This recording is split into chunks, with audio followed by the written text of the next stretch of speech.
And by Saturday.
You wouldn't remember Rita Wodarczyk, but she always.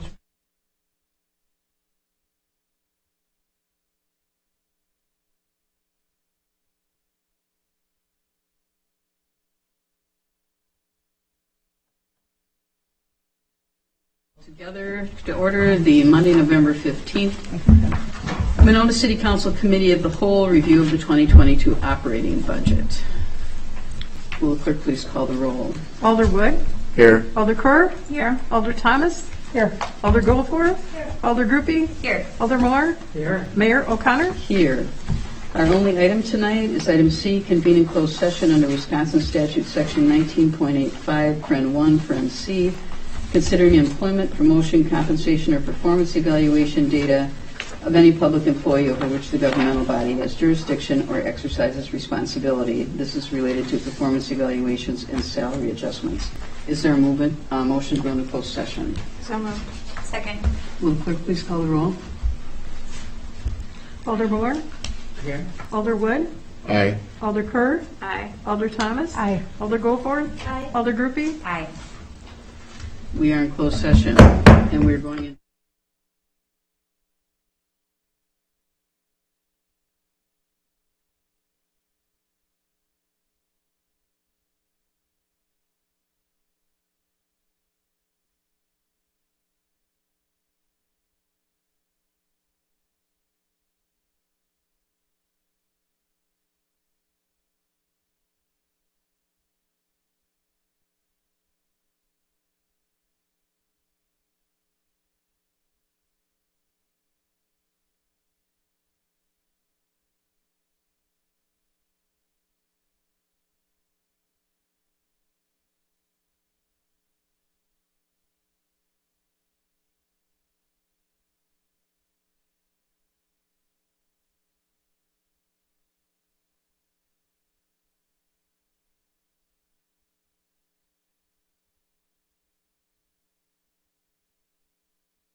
Okay, so we return to open session.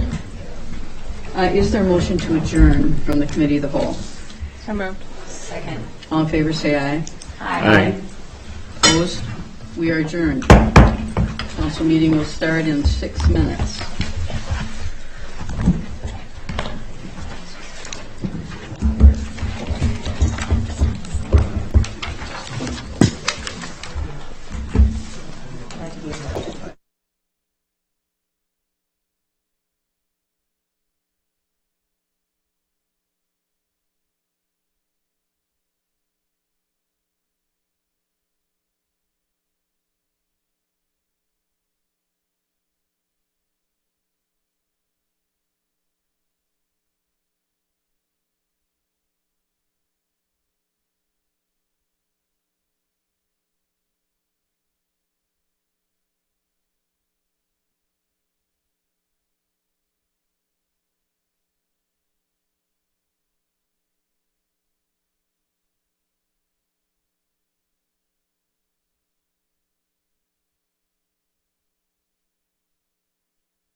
For this. So we'll just do these two. Yep, public hearing for, this is regarding the operating budget. That's fine. So, okay, so when would we present something? You'd be in the appearances section. Yep. So even though it's way down here. Right, because appearances are for public comment. Yep, and usually not a back and forth or a discussion at the actual item, so. Joan gets any slips for that. Yeah. Otherwise, I'll publish things.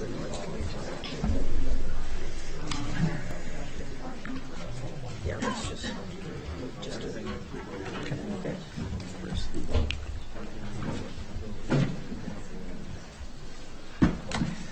Can you guys hear us on the other side of Zoom there? Okay.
I'd like to call together the Monday, November 15th meeting of the Winona City Council. Will the clerk please call the roll?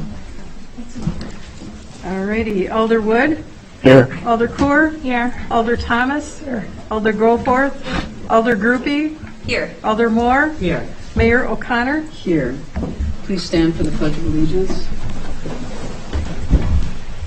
Pledge allegiance to the flag Of the United States of America and to the republic for which it stands, one nation, under God, indivisible, with liberty and justice for all.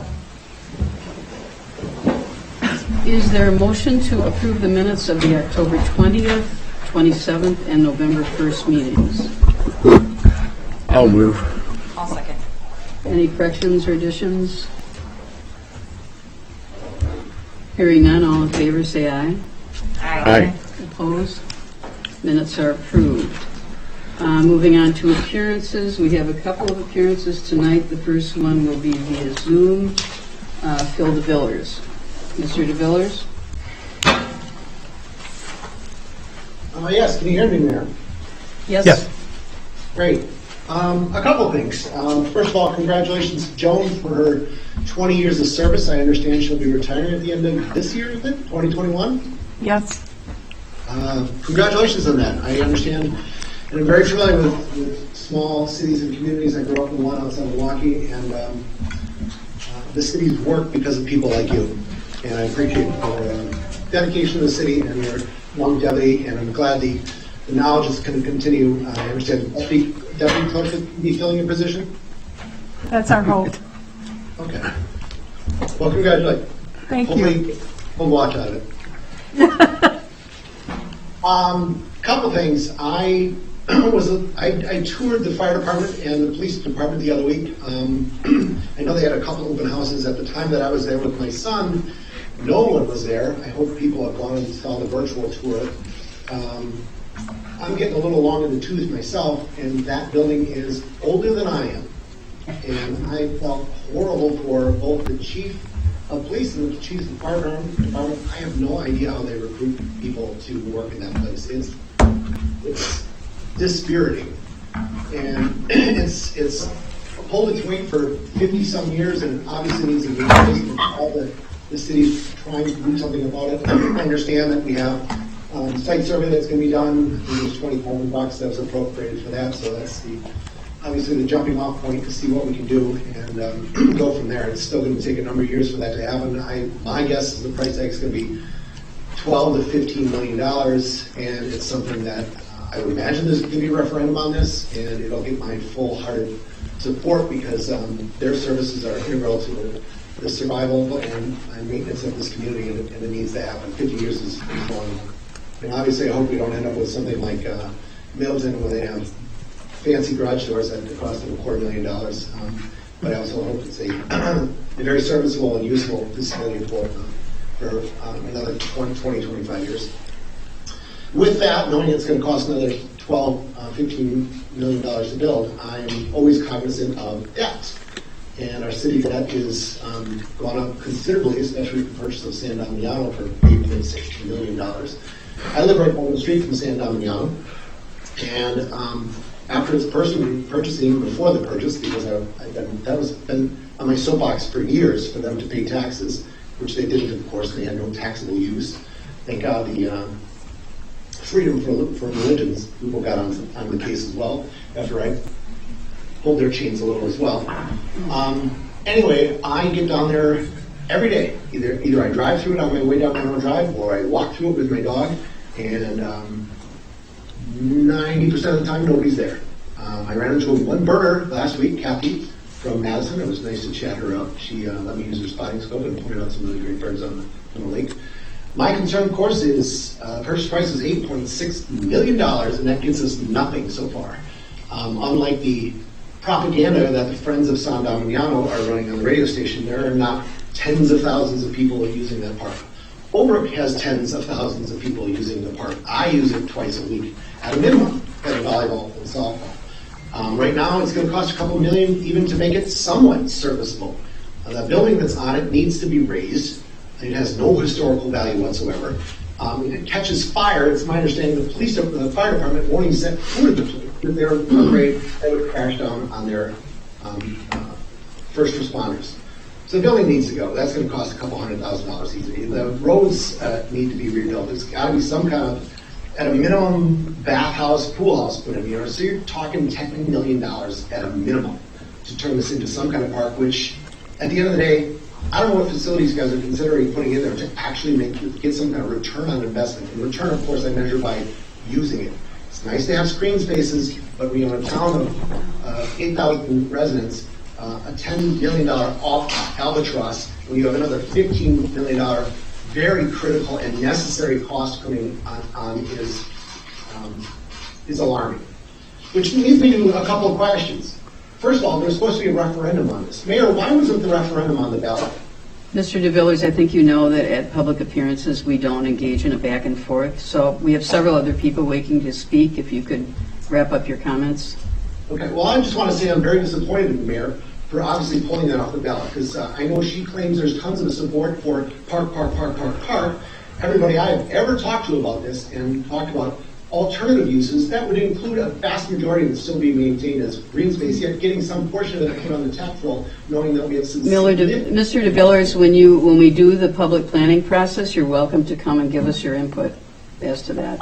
Can I ask you, there was now a steering committee. How were those people selected, Mayor? There is a steering committee, as we explained how they were selected when they were appointed. It seems like they were hand-picked people. And my concern, of course, is this friend of Sam Damiano. Mr. DeVillers, could you just please finish your remarks? We have other people waiting to speak. We're not going to get back involved in a back and forth here. And I know you're aware of that. You want to address the albatross you created, this $10 million burden you put in the city with nobody else's input? Mr. DeVillers, could you please complete your remarks? Dodge any questions. I think he has. I think, do you have anything else you needed to say? No, I'll thank see you. the next meeting. Okay, next up.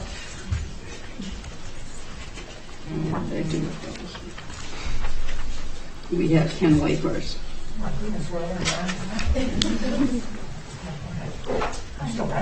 I guess we'll get Luke Whitehorse. Does Ken still want to speak? Yeah, I will. You're going to speak too. Okay, all right. Ruth Ann Whitehorse. Okay. Good evening. I'm Ruth Ann Whitehorse. I live at 5607 Chestnut Lane in McFarland. However, I'm part of the Chief Auto Parts Whitehorse family. I am here to support North Point's development plan on the Whitehorse Chief Auto Parts properties. I have vested interest because it's my family's property, and that has been on the market for over 10 years. Now, Christy and Ann? No, Nancy. you'll be hearing a repeat of what I gave at the Planning Commission. It's toned down a little, but what I'm about to read is what I presented at the Planning Commission on October 11th. I need to give you some history. In 2014, A gentleman by the name Kevin Newell of Royal Capital placed an offer to purchase the property under Whitehorse Properties owned by my father, our father, Walter Whitehorse, an independent 95-year-old World War II vet and a member of the Ho-Chunk Nation. He built a successful used auto part and painting business that he and my mom started in 1948, right after he got out of the service. Mr. Newell's intent was to build 68 residential housing units. This housing was not intended as low income, but for working professionals and young families seeking quality and affordable housing in a live, work, play environment. There were also 20 units reserved for veterans. At the time, the Plan Commission stated that if he wanted to build housing, he would also need to develop Chief Auto Parts property, the larger lot, which is approximately 5 acres. Kevin just wanted to buy my father's piece of property, less than 3 acres. But the commission demanded that he purchase and develop the whole 8 acres of the 2 joint properties. What I can't figure out is how the commission could require Kevin to purchase the adjacent property. Must be because both properties had the Whitehorse family name on them. The 2 pieces of property were owned by 2 separate entities, Whitehorse Properties and Chief Auto Parts. If it were 2 separate properties owned by O'Connor and Goforth, could you then force the developer to buy both properties if he just wanted to purchase O'Connor's properties? Would you force Goforth to sell his property, her property? Doesn't seem legal to me. In my mind, it was outrageous to require this. So Kevin had to go back to the drawing board, find other uses for the land, look for businesses, investors, etc. Winona wanted retail and wholesale on the property. Again, Kevin presented revised plans to include business buildings that the commission required, and they kept wanting to tweak those plans. The commission would pick apart the aesthetics or lack of and send him on his way. Kevin spent over 1.5 years pulling this together and still not getting a yes or no vote. Kevin lost over $100,000 of WIDA money because the deadline had expired. Kevin went back and forth with the Planning Commission so many times that he finally decided he couldn't follow through and did not renew the contract with Whitehorse Properties and Chief Auto Parts as of November 2015. It all fell through. The whole process was very stressful on the parties involved, however, evidently not Winona. Kevin presented it as affordable housing, and I think that is what scared the members of the commission. You know the stigma that's attached to affordable housing, even though you can't come out and say it. I went to see Sonia Reichert, who was the city planner at that time, after the last planning commission meeting that Kevin had. And I asked her, what does the planning commission want? What do they need? She said that they don't want residential or any kind of housing, low income or senior living. They said the location is not good for people having to walk to the grocery store, restaurants, or a pharmacy. Plus, there is no bus route. So why didn't the Planning Commission come right out and say they didn't want residential housing and save Kevin time and money spent on this project, along with the stress for him and my family? They just kept stringing Kevin along and moving the goalpost. It appeared that Winona was discriminatory against Kevin Newell, who is black, his assistant is black, and also the Whitehorse family, who are Native Americans, along with the bias towards affordable housing.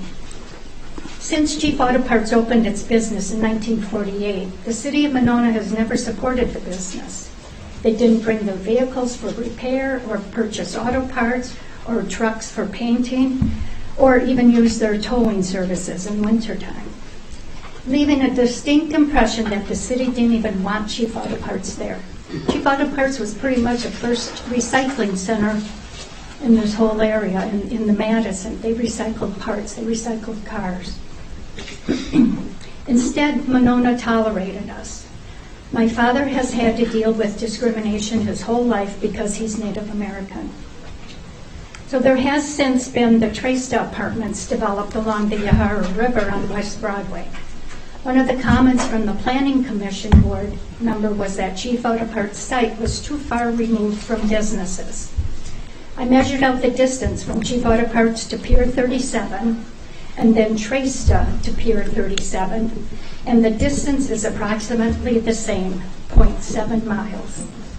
There is a sidewalk on the same side as Chief Outerpart's that goes all the way down Broadway past Pier 37. There also is a Hooster Park, which contains tennis courts, green space, and during the summer it offers farmers market on Sundays. This location is on East Broadway and very close to Chief Outerpart's. There's a worry about residents being isolated. Isolated from what? Downtown Winona? Where is downtown Winona? The city stretches all along Winona Drive and Broadway. So why is it so important that these apartments be within so-called usual neighborhoods? Why is the location bad? Winona is spread out. My brother Ken and I and our family, we grew up on the property of Chief Outerpart's for 10 years, I believe, my older brothers. We lived there, and we knew the property. Still, in 2015, I'm still talking about back at Kevin, one member stated, "Who would want to live there? I wouldn't want to live there." And I did write that down. My response in my mind was, so who's asking you to live there? People can make their own choice as to where they want to live. So fast forward to 2021. An article in the Herald Independent, September 23rd, 2021, the same Planning Commission member stated, "It's a bad place to stick 75 families." My reply, no one is sticking 75 families in these apartments against their will. Again, it's personal choice as to where people want to live. He also stated in that article that living within walking distance of local jobs does not necessarily make the project a conducive place to live. That statement makes no sense to me. There is such a demand for workers now. We see hiring signs all over. There are job opportunities in the Broadway Winona Drive area and all over. Living close to your job is advantageous more than it is detriment. There is housing shortage around the Madison area. There are apartments going up all over the suburbs. You can bet that the apartments at North Point will fill up. At the October 11th meeting, one member asked how many affordable housing units are in Winona. Another member stated 0. So the Winona Council adopted the following citywide statement on diversity, equity, and inclusion on April 19th, 2021. The City of Winona is committed to welcoming all people, regardless of the race, age, sexual orientation, gender identity, or ability, and foster a sense of belonging and opportunity across our community and among our staff. Together we strive to remove barriers to living, working, and thriving in our city because we believe that diverse perspectives make Winona a great place to visit and call home. Winona takes pride in being progressive, inclusive, and diverse. The old saying goes, "Practice what is preached," comes to mind. I'm urging you to support North Point development. Thank you for your time and attention. Thank you. Next up is Ken Whitehurst. You ready, Ken? Well, thank you, Roseanne, for those comments. I didn't know we had it so bad, but it was right.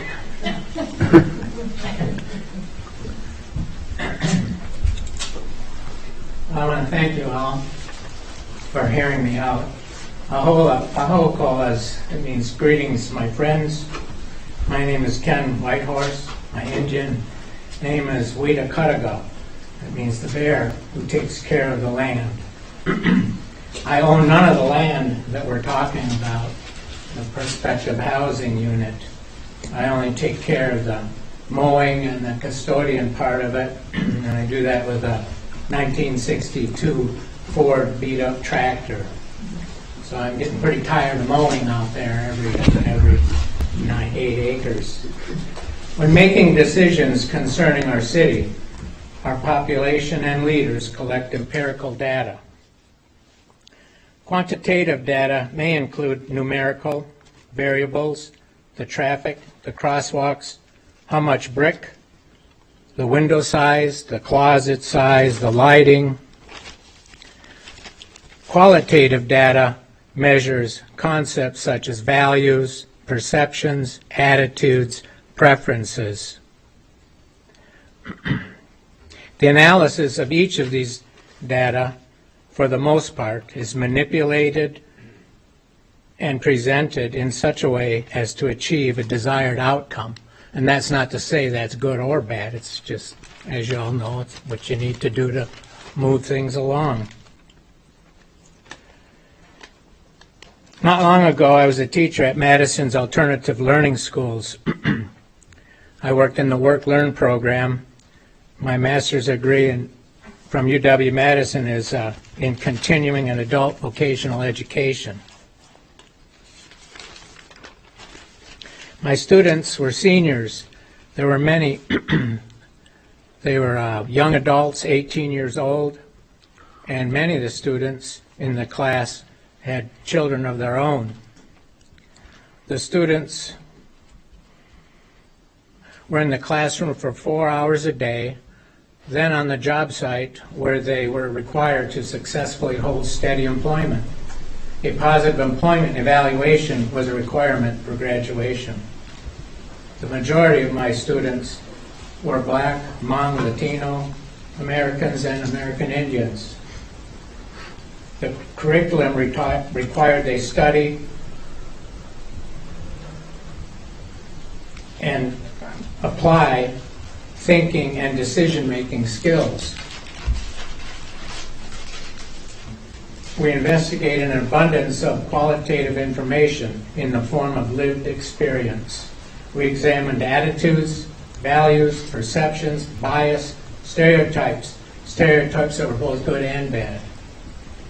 And this is hard for me to express the jubilation on this one particular day.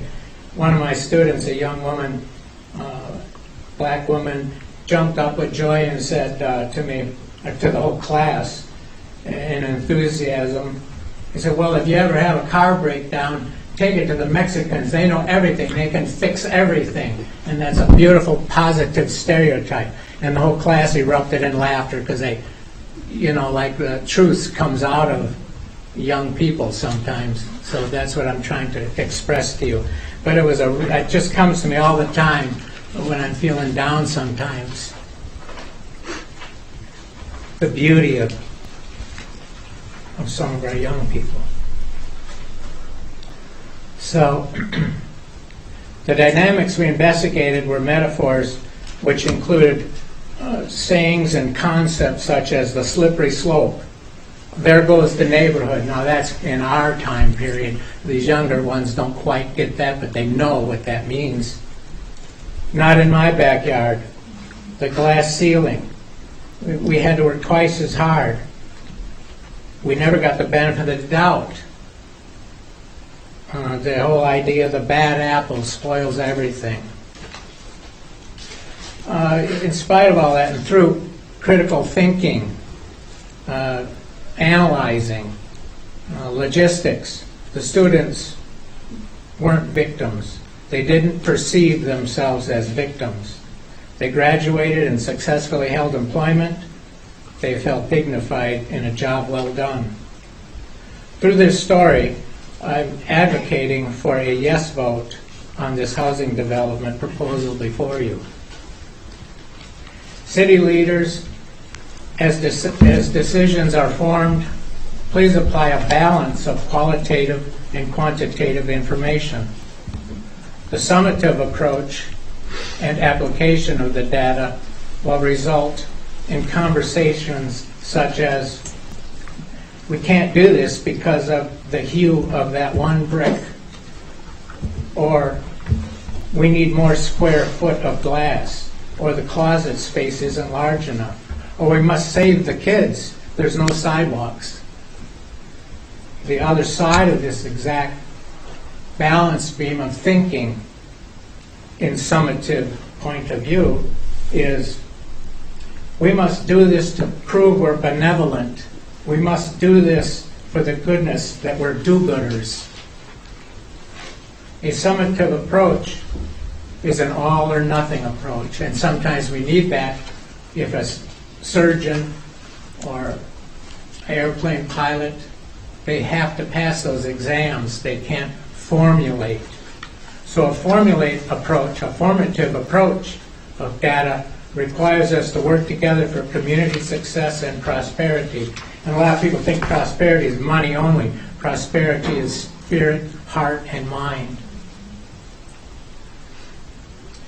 We may need to review our historic needs assessment. We may need to review our strategic plans. We may need to review our historic comprehensive plans. Excuse me. I had to pause for effect, it says here, for a drink of water.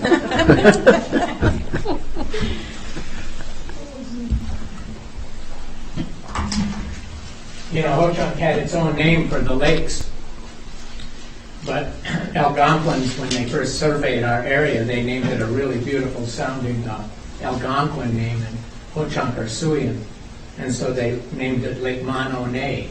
It's very Indian sounding. Our name for the lake was Nihobo-Kikoke.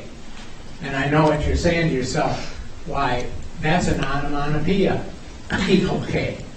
Kikoke means twisted, so it's the lake of twisted poles, meaning teepee.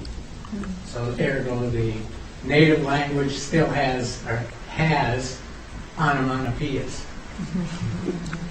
So there's a romantic notion that the wigwam and the teepee were very comfortable. We see that in some of the history books and like that. But yes, they were good shelters. But I'm reminded so many times from our grandmothers and grandfathers and my own father and my own Uncle Harry is that, you know, a lot of people died every winter. Every single winter they have to gather up the people that passed away. But at the same time, land use, it's an honorable the passing of this property. At the times when they were living in the wigwams and the teepees, the family was pushed into those swamps and pushed away from some of the high ground, let's say.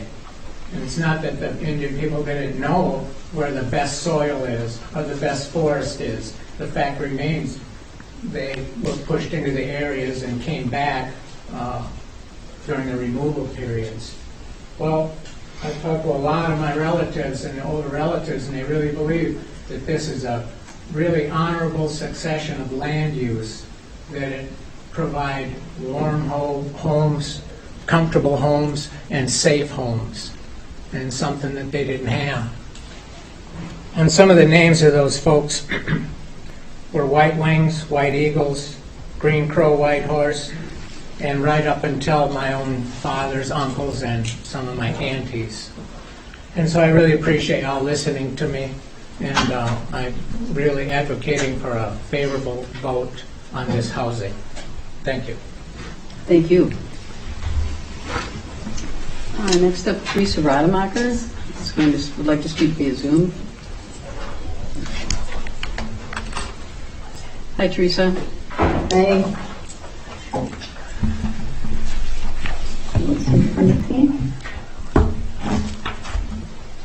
Yep, we can hear you. Yep. So as Mary said, my name is Teresa Rademacher. I live at 5201 McHenry Road. And I'm speaking tonight in favor of the proposed workforce housing development on Broadway. What is, I've come to learn is called the Chief's property. Before I begin, I just want to thank all the members of the City Council for all the difficult work that you do, for the hours and hours and hours of volunteer work that you put in, and the slings and arrows that you endure with grace and professionalism. Thank you very much. It's not lost on me, and it's not lost on many others. The reasons that I would like to speak in favor of this housing development are a handful of reasons. One, it has high quality development with green features. The location is very favorable, financial benefits, the affordability of the housing it would bring, and finally, because it supports a larger goal of the community that we would like to and can become.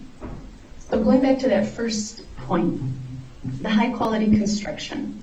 From the Plan Commission documents that I've seen and from those I've spoken to, it seems that everyone can agree that this is a high quality development. There is not a concern about that.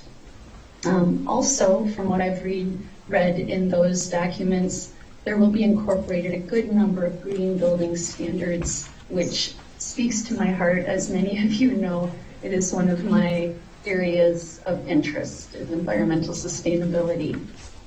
I was happy to read that a nice solar array is planned for the rooftop with 75 kilowatts of energy, which would produce 90% of the electricity of the shared spaces. Not 90% of all electricity used in the building. I wish it were, but it's a start.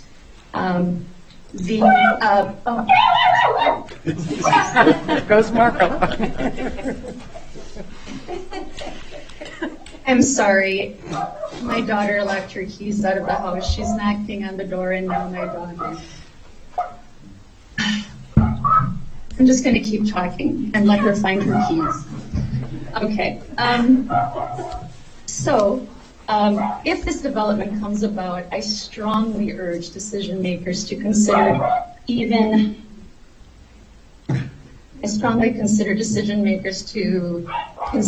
more solar energy. New federal incentives are on the way for sure, but even without them, the current financial arguments are undeniable. So high quality with green features. 2, the location. It's right next to main roadways, obviously. So for fast and convenient access for residents who are going from home to their place of employment. Also think about the visibility of people passing by on those main thoroughfares, looking at that fabulous solar array on the top of that beautiful building. Winona already has a fantastic reputation, and it's getting better all the time for being a very forward-thinking community when it comes to sustainability. And this is just another way to have a very high visibility accomplishment added to our list of many accomplishments already. Also related to location, there are so many amenities in that area that we might not all recognize immediately. It might not be next to Winona Park down the road from where I live, but it's next to Ahuska Park, farmers market shopping, so much more close at hand. And it may not seem like a location that if people think about as being residential, but why not? Sometimes you just need someone to push over the first domino. And in particular, this beautiful high quality new construction is going to draw some contrast and attention to construction in that area that is perhaps not so beautiful. And that's going to help change happen in the direction that we want it to. Improvements will definitely happen. This is just the first domino to improving that entire, currently somewhat unattractive corridor. It just takes someone to start.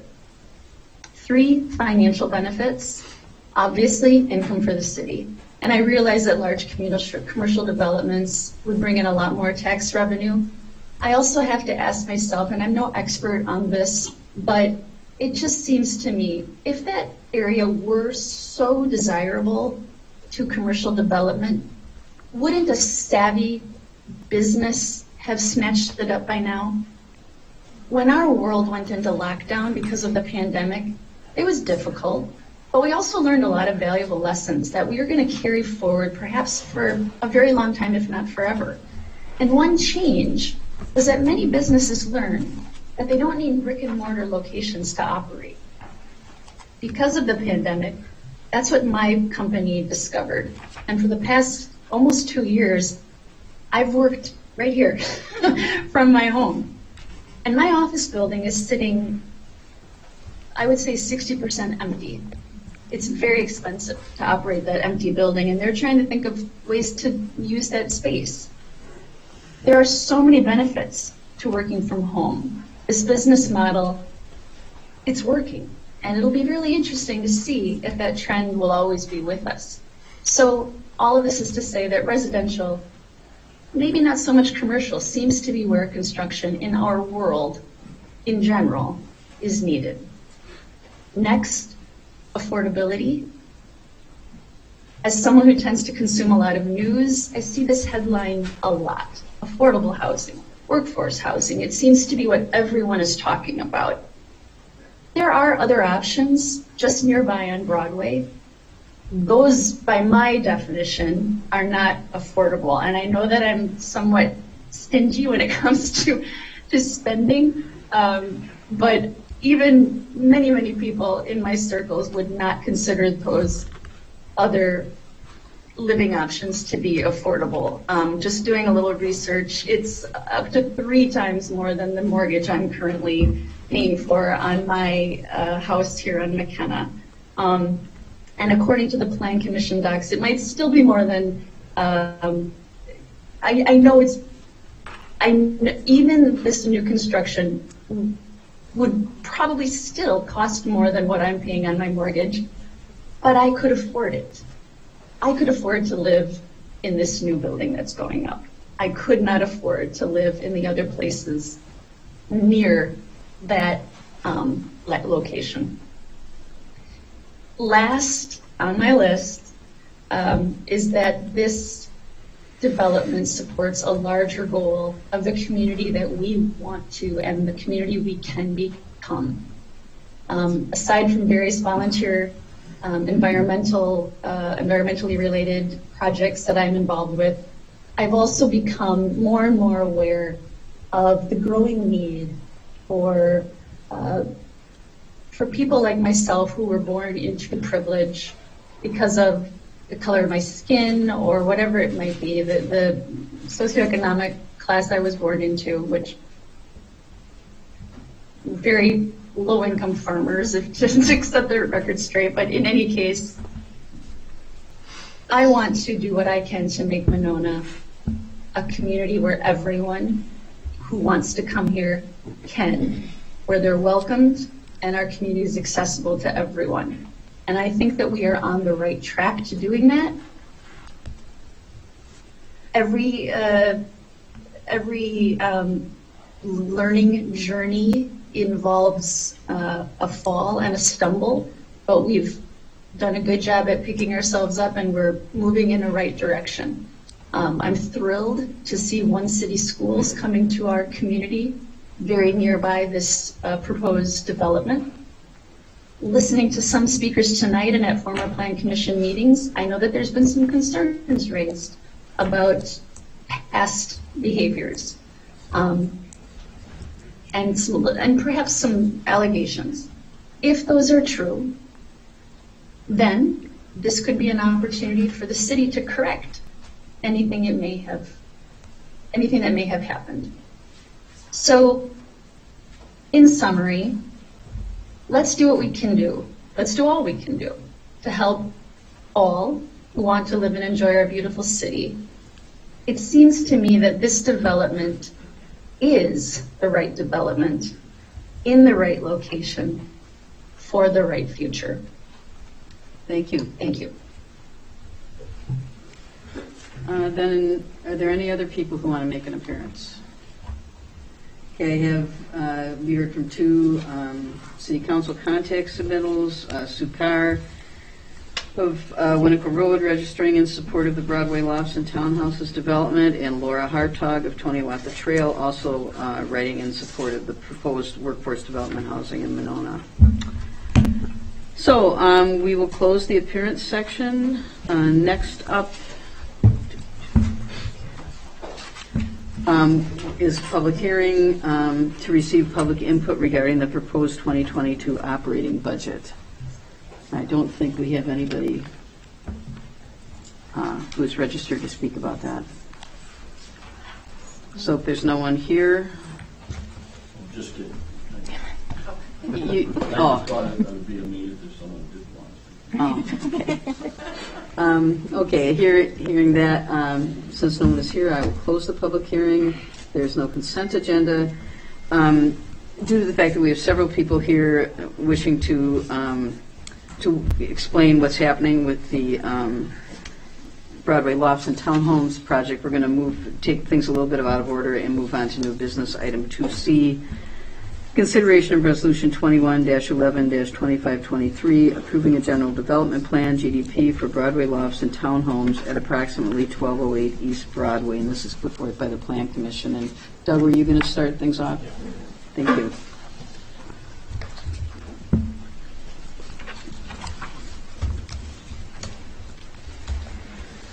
Good evening, everybody. Just wanted to introduce this request. The request is to approve the general development plan for the Broadway Lofts and Townhomes at approximately 1208 East Broadway, just the location that is behind the Shell gas station on East Broadway. It's about a 3-acre site. The proposal is for 75 units, including 12 townhome units with a 63-unit 4-story apartment building, 135 parking stalls on the site. The proposal is for a multifamily housing project with workforce housing with varying levels of income restrictions, ranging from 30%, 50 to 60% to market rate. And so just as part of the process, the GDP here is effectively for the master plan. The applicant, who I'll pass over to in a second, is looking for some WIDA assistance for this, and so this would be returning for the precise implementation plan, which would have some more of the specifics, but the concept here, the number of units, the sort of general layout would be considered as part of this GDP. And with that, I would also defer to Plan Commission Chair Moore, as well as Alder Goforth for any other input, but with that, I'd be happy to pass it over to Sean O'Brien of North Point Development and Lane Manning of Dream Lane Real Estate Group. Thanks.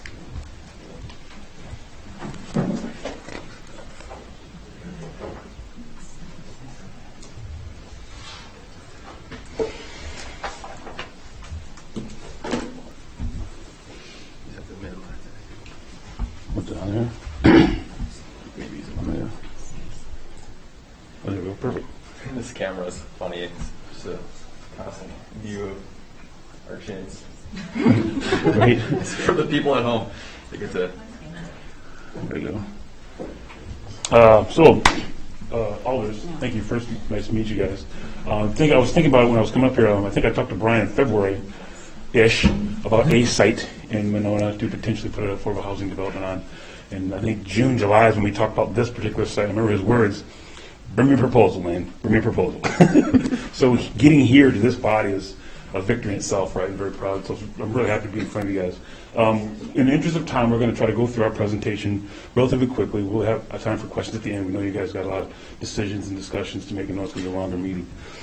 My job is to kind of introduce North Point and Dream Lane. So, could you two each introduce yourselves? Oh, sure. Lane Manning, Dream Lane Real Estate. Good evening, everyone. My name is Sean O'Brien with North Point Development. Okay, thank you.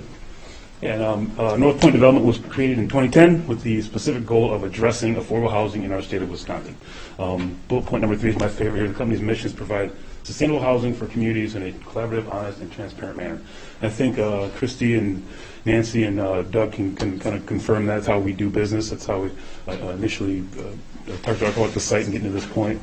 It's one of our favorite things to do. We all have a passion for it. We're a highly regarded developer within WIDA. Sean has a background with WIDA for 15 years. 8 of those years he was the director of commercial lending. So we know how to position ourselves to win points, or to earn points to win the resources to build these projects. It's one of our specialties. Like I said, the principals are Cal, Andy, and Sean. Cal and Andy were the ones that created in 2010 with that intent of addressing affordable housing. Sean came on about 2 years ago, and he hired me just shortly after that. And our goal has been kind of to focus on Dane County, southern side of Wisconsin. So this is kind of where we've been working in the state, adding affordable housing units, quality inventory affordable housing units to residents of our state. Sean and I's focus last couple of years, like I said, has been the southern part of Wisconsin, Milwaukee, Dane County. I'll show you some of the pictures that we have going on right now as we get into this process a little bit more. You want to speak up? All right, speak up. Gotcha. 10-4, can you hear me? Real quick, I don't know what that box is, but real quick, in that 10 years, we've been able to get just under 1,500 units under management, affordable, fitting in the county median income for individuals throughout our state. You'll notice at the bottom there's a couple under contract. The Limerick is in Fitchburg. It's under construction right now. I was just there yesterday. Did some drone shots. It's coming along really, really well. We're looking forward to that one. Sawyer just broke ground last week. We got one in McFarland that's going to break ground at the end of this month. So we're doing well. We're doing great. We're trying to, like the bullet point said, we're trying to effectively affect our communities positively. Just a couple of examples of what we do in the next couple of slides. This is our development in Verona. It's called the Classic. If anyone's ever been to Verona and never had a fish fry at the Classic, this is where this building stands. Old National Bank is next to it. This is a 49-unit complex. It'll have a commercial unit on the bottom, the bank space. Old National Bank will be down there as well, and there's another commercial space at the end, right there on Main Street in Winona, Main Street in Verona. One of our next projects, this should be closing and breaking ground by the end of the year. If not, by the end of the year, first of next year. It's at the Pizza Uno's site in Madison, which actually could kind of be considered similar to this site. When they were talking about isolation and whatnot, this is kind of the same kind of scenario, but it's going to be a great project and add affordable housing, and again, be near a lot of different amenities that you wouldn't normally expect in that normal situation. This is a great view of our Winona, or McFarland project. I'm sorry, it's called Prairie Point. This is a little smaller than the other two. It's a 3-story elevated building, but this is very similar to what we're proposing here. That you get a good look at the townhouse views on this side, and how they kind of match with the different brick and the composite siding. And those can all change. Like I say, Sean's going to talk a little bit about what we propose for this development, but this gives you just a feel of what we're trying to do. This is the Limerick. So this is the one that's under construction right now, like I mentioned. Great little property. It's 125 units in Fitchburg at the corner of Sain and Lacey. Another great site to put affordable housing on. Fitchburg's going to be a great place for this, right in the uptown area as that's growing. That's a big growing area there. This is going to be a phenomenal complement to that area there. And again, one of the things I want to kind of show you these images for, you notice they all have a general feel, right? General template of elevated building, 3 or 4 stories, and the townhouses next to them. Sean can talk a little bit about that when he takes over, but the townhouses are generally reserved for the 3-bedroom units, so they have their own entrance. And we try to make them look together. This is one of my favorite ones because of the coloring with the red and the 2 grays. It just makes me happy every time I see it. So with that, I'm going to turn it over to Sean, let him talk about the nuts and bolts of the project. We'll be available for questions at the end. Thanks. All right, thanks, Lane. So a little bit more about specifically the project. We've been talking about Broadway Lofts. Where is it specifically? It's right here. Let's see. This is one of the lots, and then this lot as well, right around East Broadway. And then more specifically, as you zoom in, you have the Shell gas station, and then the 2 lots that we have under contract for the project. And so when we're talking about the project, we're talking about 75 units. 12 of those units will be individual townhomes and 2 6-unit buildings. And then you'll also have 1 4-story apartment building kind of anchoring in the middle of the site. One of the things that was really important to the Plan Commission was making this more of a neighborhood feel, and not only that, but bringing the amenities to the site. And so we made sure that we had a significantly sized play area, a little tot lot back there, but also some shared amenities where not only the folks that live in the apartment building could access these, but also the folks in the townhomes. So we added some walking paths, and we'll be exploring some ways to add some additional walking paths as we come back for the PIP. One of the comments from the Plan Commission was to add some more walking paths behind this townhome building, which we would love to do. And as you can see, there's a lot of lines on this site plan, and those have to do with the environmental corridor and the amount of setback that we'd have to have away from the wetlands. And we've worked with CARC-C to kind of identify where that setback would have to be and what we can do within that setback. And actually, Plan Commission was very helpful with what we can do with the stormwater retention ponds. And so we worked together, and I think we've come up with a really nice site plan. Again, not just housing units kind of stuffed into one site. One of the things we really wanted to make sure was we were creating that neighborhood feel, different housing types, different opportunities. So we did like the fact that you could have the townhomes. And one of the nicest things about these townhomes is that you'll actually have backyards as you walk out. And I don't know if anyone's been to the site, but it's gorgeous on the site, and I think it would be very nature-esque and also provide a lot of green space, which we've tried to maximize with this site plan as well. There will be underground parking in the 4-story apartment building, and all the townhomes will have single-car garages. And like Doug had mentioned, we have 135 stalls total, which does meet city requirements. And that, I assume there will be, this is right here is a shared access driveway. We don't have that under contract. That will be put into the site, and I'm sure there'll be other parking opportunities on the shared drive as well. I'm going to kind of skip through. Lane says that his favorite design is the Fitchburg project. My wife's is this project. She thinks this is by far our top design. And so we have a couple of just renderings of the site. Again, townhomes with the 4-story apartment building behind it. And you can see the different types of materials that we're going to have. Most of them are going to be sustainable, but high quality materials, including brick, smart siding. We have some batten board siding as well, which gives it that more of that farmhouse vertical look. Each unit will have its own patio or balcony, and we'll also have a lot of energy efficient features. One of the things that we were able to accomplish over this journey was we applied for Dane County Affordable Housing Funds, and were awarded $1.25 million in anticipation of turning this application in. So what that does, it helps us really bring the high quality materials into the building and pay for those, as the rents don't really match up with the cost. But with some of the requirements this year for the Dane County Affordable Housing Fund include Energy Star certification and EPA Indoor Air Plus, and that's in addition to WHEDA's requirement of Wisconsin Greenbelt homes. And so there will be multiple energy certifications on the project, in addition to the high quality materials and finishes. There's a couple more renderings. This is a picture from Broadway, which kind of shows you the gas station and the apartment building sitting behind it. There was a couple of comments at Plan Commission that they'd like to see maybe some more brick pulled up the building, and we'll definitely be taking a hard look at that before we go back for our PIP approval in about April or so. And then this is a shot of the front side of the building with the entrance. We did include a landscape plan. What we ended up doing is we wanted to over landscape. We're about, I think, twice the amount of required points, but the points are a minimum. But one thing we want to do is have a lot of trees and native plants out there for a couple different reasons. One, to increase kind of the nature aspect of the site, but also, if we have more bigger trees, that may also help with some of the noise that would come from the beltline.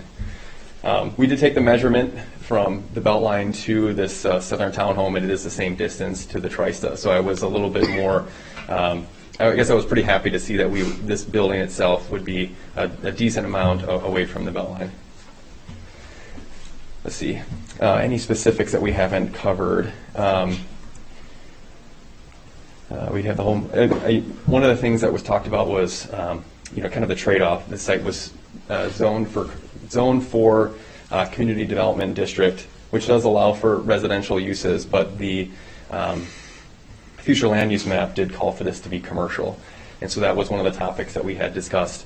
And even though this is workforce housing, we are estimating about $125,000 to $150,000 annually for real estate taxes, which would be an addition to what the project's currently, or not the project, what the property is currently generating, which we think would be a plus. In terms of some of the other things that we discussed at Plan Commission, the project will have an on-site management presence and an on-site service coordinator. We also have amenities like community room, fitness room, parcel room, and you saw the outdoor patio. Each unit will have its own washer and dryer, dishwasher, and internet will be provided to all of the tenants at no cost. So when we talk about workforce housing, what we mean is housing that's priced affordably to the workforce in the area. We do intend to compete for 9% affordable housing tax credits with WIDA, which that application is due December 10th. So, timing of this approval is very prudent as we're getting ready to turn that application in. And what happens is we will receive tax credits from WIDA, and then we turn around and we sell those tax credits to an investor, which then becomes the equity that we will put into the project. And in return for that equity, we have to put a cap on all the rents in the project. And those rents, like Doug had mentioned, will be for households that are at income levels mostly at 50 to 60% of county median income, but there will be some for 30% of county median income as well. And so if you income qualify, then your rent is set at an affordable level, which is by definition 30% of your income. So rents are generally set at the 30% of someone who would be at that income level that could then rent the apartment. It's not a subsidy that goes directly to the unit, so there's not subsidy that's being used to pay the rent. The rents are fixed, and whoever lives there is going to have to be able to make those payments, which is why they would have to income qualify. A little bit more about the timeline.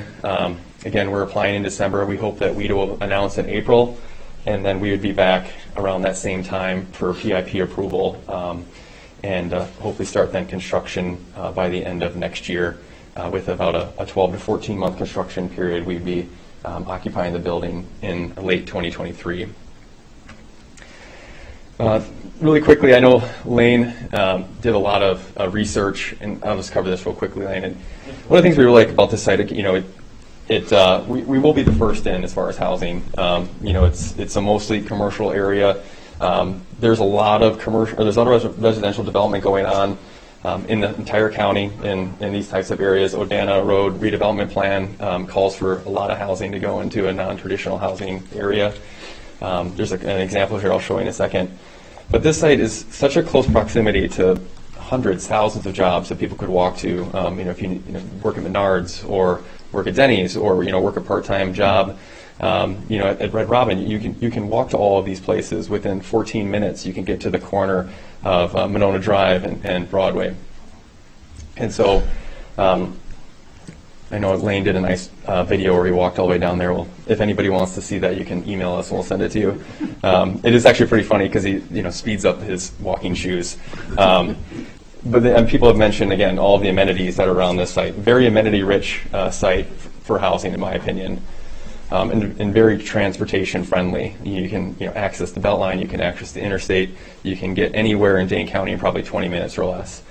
This was a slide that I showed the Plan Commission. It's called the Urbana. It's right off of the Beltline, right behind the YMCA in Whitney Way.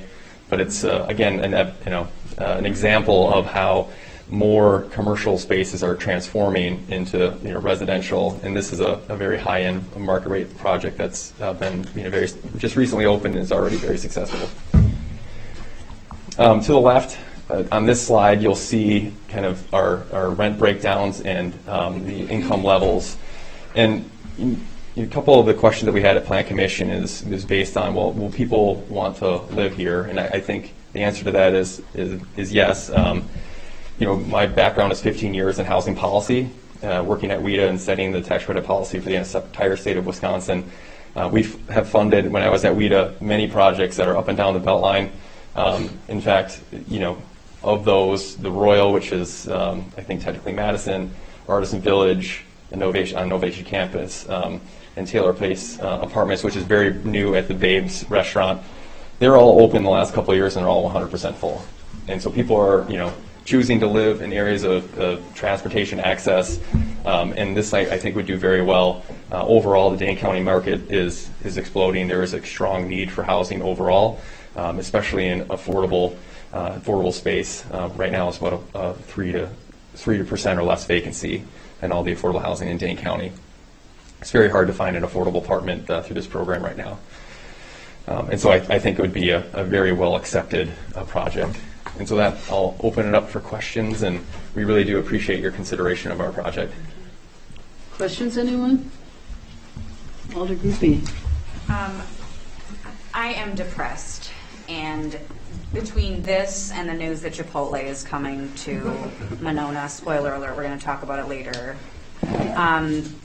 it just gives me a really good feeling. I so appreciate the Whitehorse family coming and giving us some background and just some really important words about dog whistles and just saying what we mean, and then sticking to our commitments to our community about being more open to projects such as these, which will bring, I think, just great diversity in socioeconomic status, hopefully in backgrounds, and just life to our city. I think we could really use this breath of fresh air.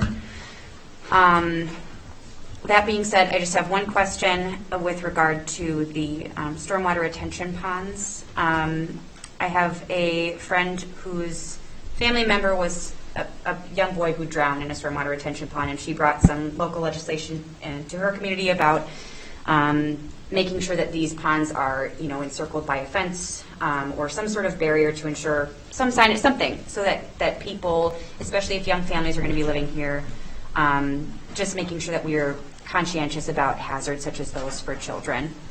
And that would be the only point I would have to bring up as far as potential things to look out for as you continue this planning and development process. But mostly I just really want to say thank you. I'm really impressed by and looking forward to this development, and I just appreciate everybody's comments about it tonight and all the work that you've put into it. So thank you. Thank you. Alder Thomas. Yeah, it looks like a great project. There's no question, this is more of a comment than a question, but there's no question that we need more affordable housing, and it's a great site for adults. What I worry about are the children. A tip, don't just put in a little kid's play lot, put in basketball hoops for the older kids too. But anyway, I raised my kids here, and when you grow up in Winona, there are wonderful amenities here. And I say this to my colleagues on the council, and this is a far distance from that. And if we accept this, which I assume we will, I think we need to figure out how we can give these kids or work with the developers to provide access to our library and to our pool and to our playgrounds that are in the, I would love it if, nothing against your property, I would love it if you were closer to the amenities. Kids can't do it, and we need to give them the benefits of living in this community. So somehow we have to figure out whether it's using one of the senior mass transit routes to get kids to the swimming lessons or whatever, that is really, I think, critical, so they become part of the community. Because that's a long distance from being here. So that's my challenge to you and to us. How do we take care of the kids? Alder Moore. Yeah, I just wanted to speak both personally and as chair of the Planning Commission, since this proposal obviously came through the Planning Commission. I think it's very safe to say the Planning Commission was very impressed with the quality of this development.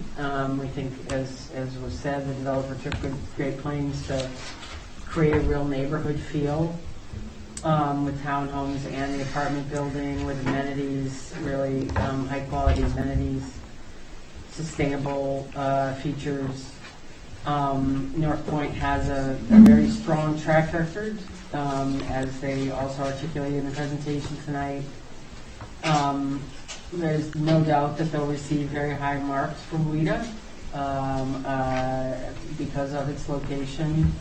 As was already mentioned, the Dane County's already blessed this development, and we're certainly anticipating. When I say where, I mean the Planning Commission, and I think this body can as well, that this will spur additional economic development in that area. In summary, while it wasn't a unanimous vote coming out of the Plan Commission, I would say that the couple of members who were struggling with it, obviously were struggling with it from the standpoint of hoping that commercial development might be there, and had concerns not dissimilar to what Alder Thomas has expressed. At the Plan Commission meeting, and prior to the Plan Commission meeting, as I was reviewing this proposal, I spoke about the fact that as a person growing up in a white privileged environment, which is to say, middle class, as a middle class white person, I just had to come to grips with the fact that not everybody can afford to live by the library, and not everybody wants to. And that construct that I think sometimes Winona has of kind of Mayberry, and we should all live by the pool in the library, is just, that's our construct. That's what we created. That's what we created with our zoning. That's what we created with the way we think about things. And of course, it's not to say that the kids that live in this development aren't going to enjoy it, or shouldn't enjoy the pool, or shouldn't enjoy the library, or won't love going to both of them. I'm not at all suggesting that. But I just think that, as Susan Fox, a member of the Plan Commission, pointed out, if you drive around Madison, not only along the Beltline, which like the development that was just pointed out on Ordana, but all over Madison, they're mixing residential and commercial. There's really, and I don't just mean in terms of mixed developments where you have, commercial on the lower level and residential above it. So I just think this is a tremendous opportunity for Winona, and with a really high quality developer, and I urge this council to support it. And in fact, if this council was game, I would like to make a motion to take this out of order because this development is under a very tight time squeeze with WIDA, and it would really help them if it's something we're comfortable voting on tonight. So with that, I'd like to make a motion to take this out of order. Second. You can take it. I'm sorry, is it? Sure, I'll take it. We'll continue the discussion. Yeah. All in favor of taking it out of order? Aye. No. Is there a motion to approve this? Move approval. Second. Okay, now we'll continue our discussion. Alder Clerk, and then Alder Wood. I am entirely supportive of this project. I'm actually familiar with the Willow Mills project in Appleton. It's absolutely stunning. I have a friend whose sister lives there, and she has 2 children. And it is not near parks. It's not near, it's near the river, which is fantastic. But it's in an area that wouldn't be considered normal family housing, and it works, and it's wonderful. I have 2 children, and I use the amenities in Winona, but we also drive to most of the amenities in Winona.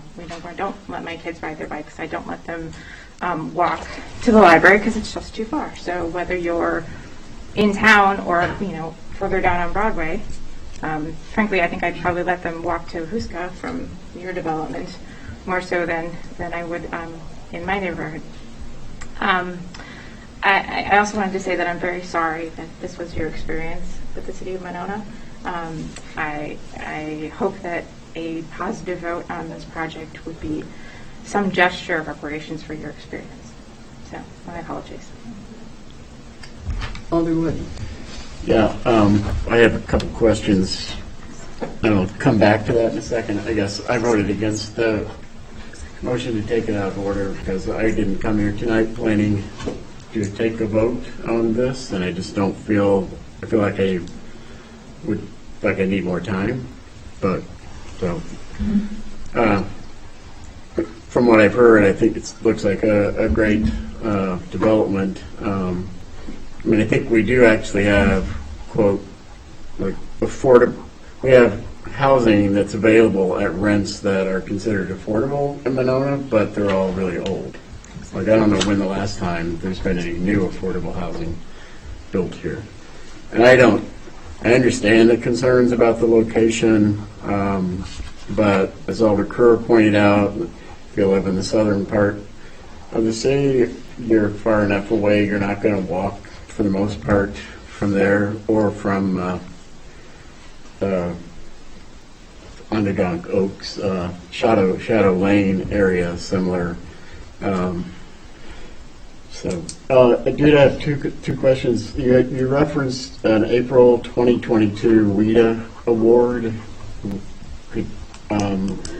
Is that the 9% thing you were talking about?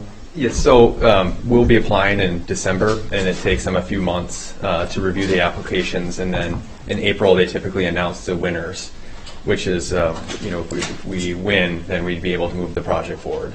Okay. And without it, you would not be able to? Well, I mean, the likelihood is that without the 9% tax credit, it's very difficult to move an affordable housing project forward.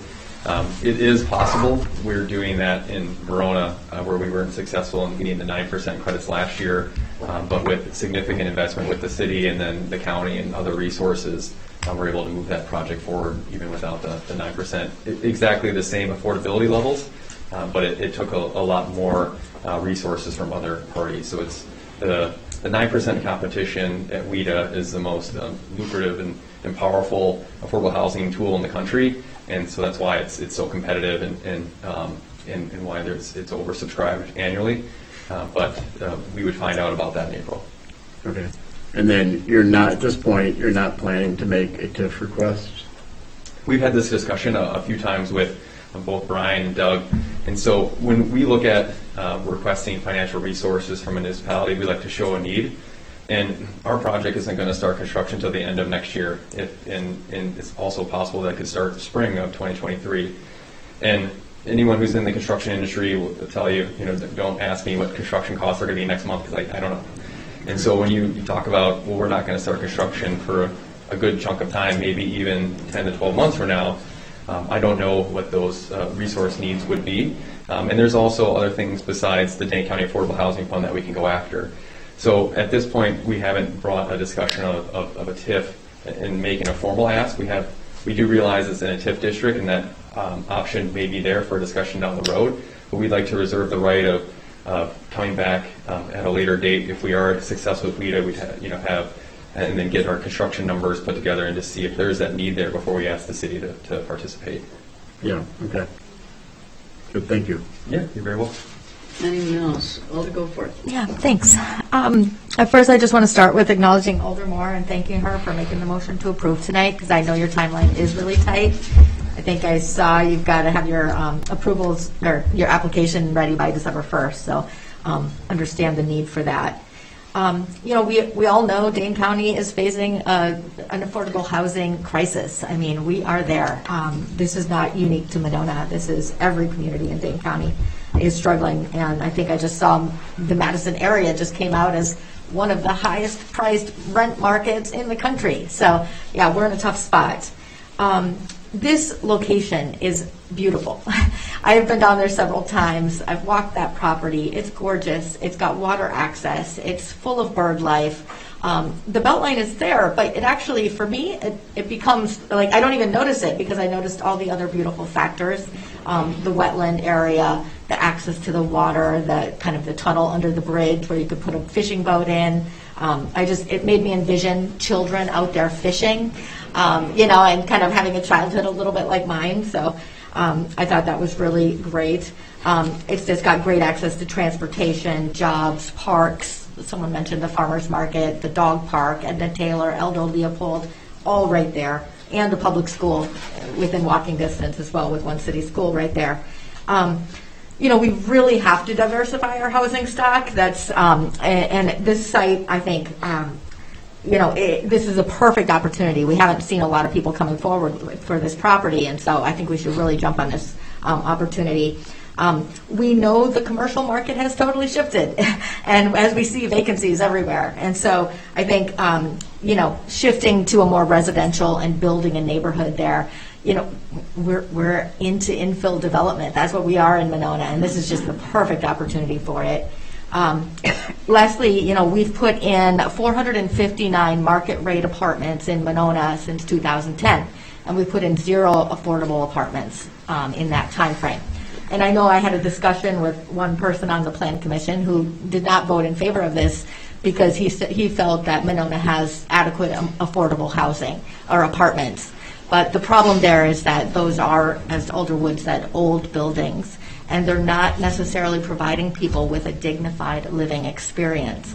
And as someone who grew up in poverty, did not have the white privilege experience as many of my colleagues have, I can't even tell you the impact that has on you when you're too embarrassed to bring your friends to your house, when you don't want anyone to know where you live. These are things that impact a person for their entire lives. So I'm really excited about this. Thank you for bringing it to Winona, and I hope we can see this come through for you. Anyone else have any questions or comments? Is there opportunity for public to ask questions? Generally not, no.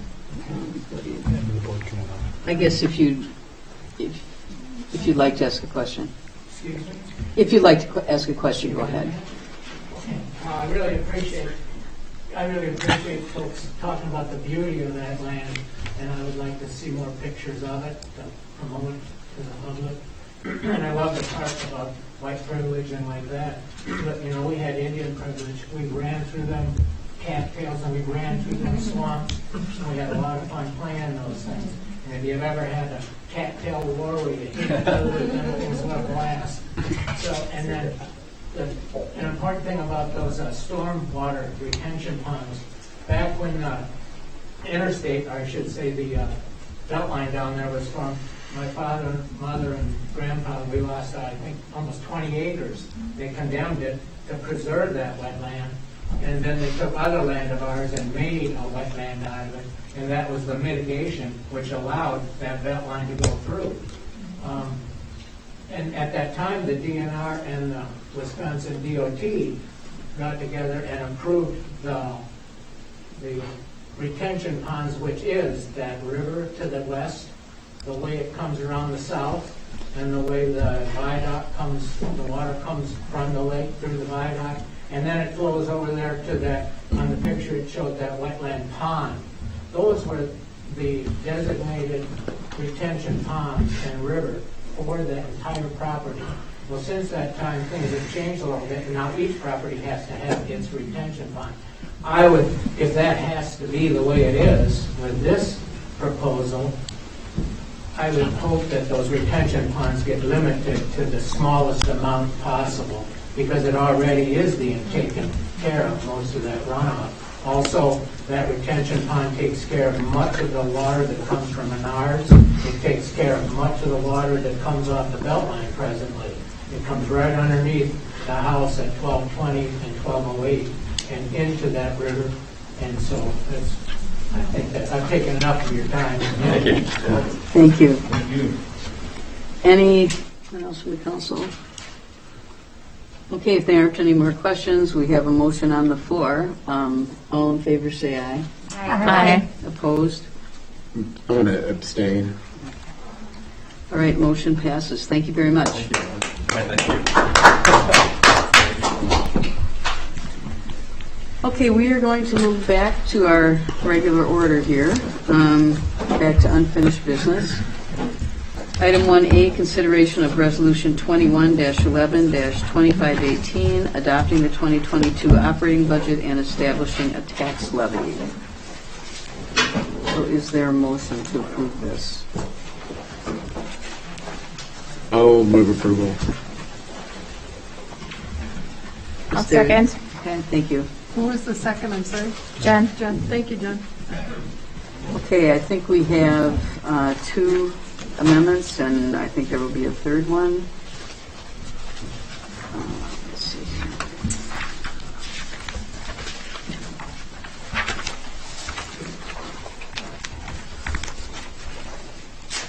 Okay, the First Amendment, 2201, to amend the senior contracted services line to $51,780, an increase of $758. This was sponsored by Alders Krupe and Wood. Is there a motion to approve this? Move approval. Second. Did either of you want to say anything more about it, or does anyone have any questions? No? Okay, all in favor say aye. Aye. Opposed? The amendment is approved. Next amendment, 2202, to add $2,500 for the Safe Communities program and to increase court fine revenues by $2,500 to pay for it, put forth by Alder Thomas. Move approval. Is there a second? Second. Any questions or comments for Alder Thomas, or the chief is here as well? Hearing none, all in favor say aye. Aye. Opposed? Motion is approved. Mr. Gatto, did you want to say something? Okay. I think we are in need of one more amendment. Yeah, was someone going to? I would like to, do I say make a motion or make an amendment? An amendment. I'd like to make an amendment to improve the employee compensation plan as discussed in our closed session meeting, which will take $6,171 from the tax levy. Second. Any further discussion of that? All in favor say aye. Aye. Motion passes. I think those are all the amendments we have. So going back to our original motion, see, is there a motion to approve the budget as amended? We've already moved it, so it is. That's what the main motion is now, as amended. Okay. Yeah. Last I talked to Nessel, and they said we needed to do this separately. So, okay, then any other, I guess there's no other discussion about the budget. So, Joan, would you like to call the roll? Yes. Alder Krupe? Aye. Alder Moore? Aye. Alder Wood? Aye. Alder Torr? Aye. Alder Thomas? Aye. Alder Goforth? Aye. Motion passes. Thank you very much. Now we have to adopt the levy. Right? No. We need to adopt the levy. That's part of the. It's part of that motion. Is that part of the motion? Yeah. What is the levy? What was that number again, 6,000? 171. I'm just saying what you told me, so. I just want to make sure. Okay. I don't want to get in trouble. Just want to make sure. And 38 cents. I probably should have asked you for this, Mark, before we voted. So, what part number do you need? The levy number. 9,032,153. 9032.53.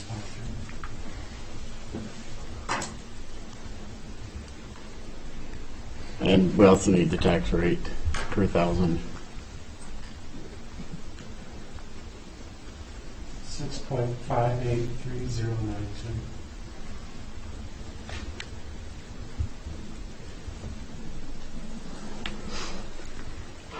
And what does that mean for an average home?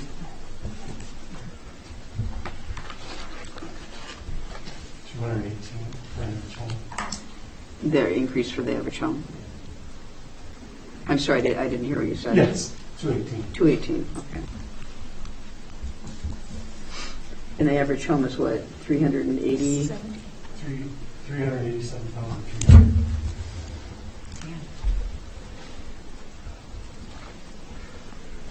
Any other questions? Okay, we will move on to new business. Discussion consideration to refer the South Winnequa Road Improvement Project back to the Public Works Committee for additional research and discussion. Reported by Elder Kerr and Mayor O'Connor. And this is, I don't know, since should we go ahead and take it out of order, even though we may just be discussing it? Well, what you'd be taking out of the order is to immediately send this item to Public Works Committee so they can talk about it at the next meeting in December. So I'll yes. move to take it out of order. Okay. Second. All in favor, say aye. Aye. Is there a motion to approve this? Move approval? Would it be? Well, yeah, that's what I'm asking. I wasn't sure. Then should we come up with discuss first and then come up with a resolution or a motion? I think the point was to have some discussion and then make a formal motion to move. All right, well, Alder Kruger, would you like to? Yeah. So after our last budget meeting, it wasn't clear to me that we were sending this back to Public Works, and because this has been taken kind of out of our normal process, I felt the need to make sure that this was formally sent back with a charge to Public Works. Public Works actually has voted on this twice, and it has changed after it's been voted on from Public Works. So if this gets sent back to Public Works again, I think they would like a clear charge as to what they're supposed to do, because they've done 2 votes already. Okay, based on, just a little further explanation, based on the discussion at the meeting last time, and people were throwing out what they'd like Public Works to talk about and to discuss, City Administrator Gatto and I came up with a list of what our recollection was, and because of the Public Works meetings December 1st, Dan would like to get the Public Works packet out by next Monday, so that's quite a bit of work for Josh to put together, so we wanted to make sure he had enough time. So we sent him this list of items that City Administrator included in his memo to you. So that's what he has been working on. Now, if anyone would rather he not look at, don't want him to continue on any of those items, or if there's anything else that you can think of, that would be something we cover tonight. Doug? Yeah, looking at the bullet list, where it says design typical sections for one-way option head south, which, that's fine. But I think we also wanted him to, get some sort of evaluation of that, whether it's a feasible option or not. Feasible can you define feasible? From a traffic engineering. You're talking about width, what are you talking about when you say? No, from a traffic engineering standpoint, is it feasible? Can you take a collector street and turn it into a one-way? Is there a reasonably comparable alternative path for northbound traffic? Right. So is it, Doug? Is that like what would be the anticipated traffic flow if we went one way there?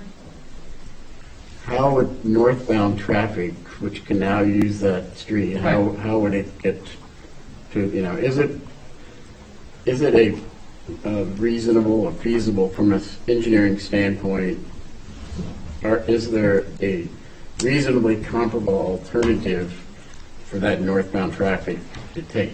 Correct. That's what I was clarifying. Thank you. Yeah. Alder Thomas. Yeah, I'm somewhat confused by this, at least a touch. Public Works never discussed option 3 ever. Never discussed, like when McKenna Road came to Public Works, it came with a drawing, and the drawing had sidewalks on 2 sides of the streets and loss of trees. And Public Works made some recommendations, and we ended up with sidewalks on one side of the street, moving the street and not cutting any trees, which was a far better option. And they weren't directed by the council on what they could and could not discuss. And my concern about this is that it's limiting, in that if someone from Public Works had a brilliant idea of something they could do and they weren't item 3 or 4, could we discuss them? This wasn't intended as a list of what they could discuss. This is just intended to give Josh some direction as to what kind of plans and documents to send. If you want to add something else, that's fine. We just wanted to give him something to start work on, so he isn't trying to do it all. I just wanted to clarify that, so that it's not a list for them to discuss. That they would not feel constrained about being able to only discuss the No. things on this list. If there's any more information you think he should put together for them, we're here to listen to it, so. So Yep. that's all I wanted to Okay. clarify. I would say, Alder Grupe?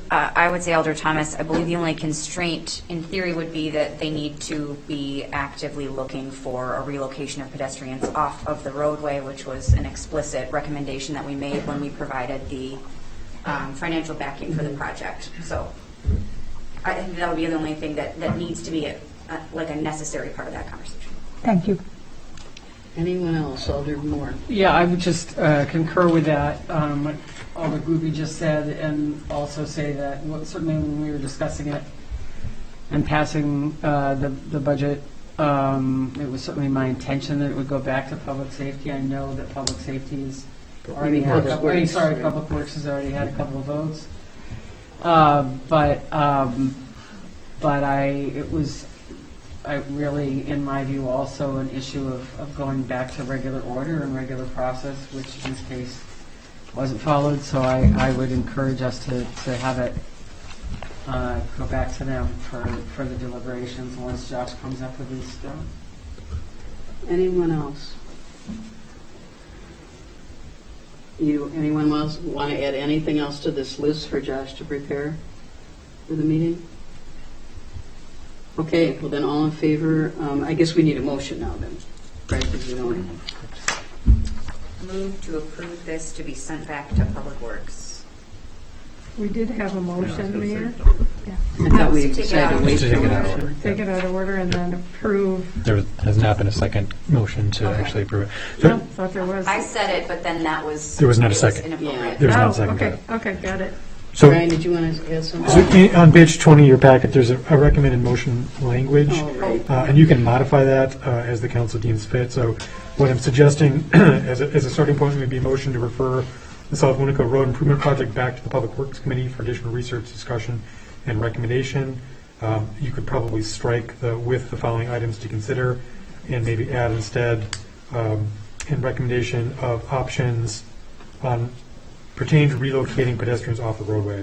So with the one constraint you said that they needed to. Okay.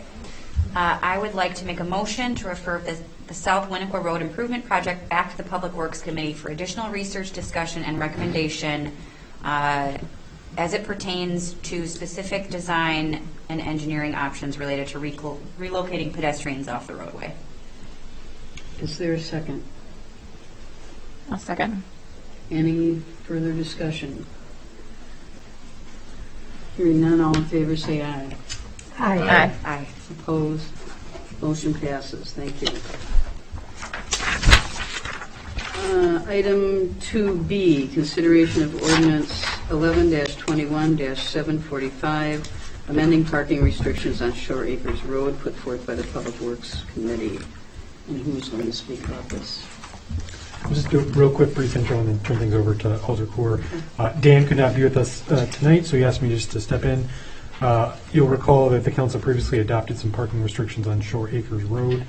The Public Works Committee has heard from a number of residents in that area about some questions and concerns about those previously adopted parking restrictions. So the Public Works Committee has put forth a suggestion to the City Council, recommendation to the City Council to amend those parking restrictions. Basically, the recommendation would be that the Shore Acres parking restrictions from Cold Spring Avenue to the Parkway Drive would be amended to as follows. On the west side or the northbound side of the lane, there would be no parking at any time. On the east side, northbound lane, there would be no parking for street maintenance the second and fourth Tuesday of each month from 7 a.m. to 3:30 p.m. And then if this was approved, we would work with the Public Works crews to implement the necessary signage to make that effective. Or if you have any context.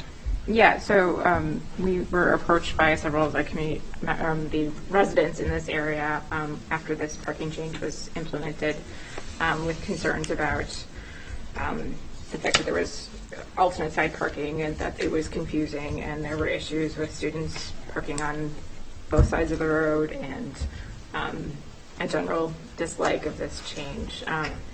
The reason this was implemented to begin with was to provide better service to the residents there, for Public Works to be able to remove brush and leaves and snow appropriately without the impediment of having constant cars parked in that area.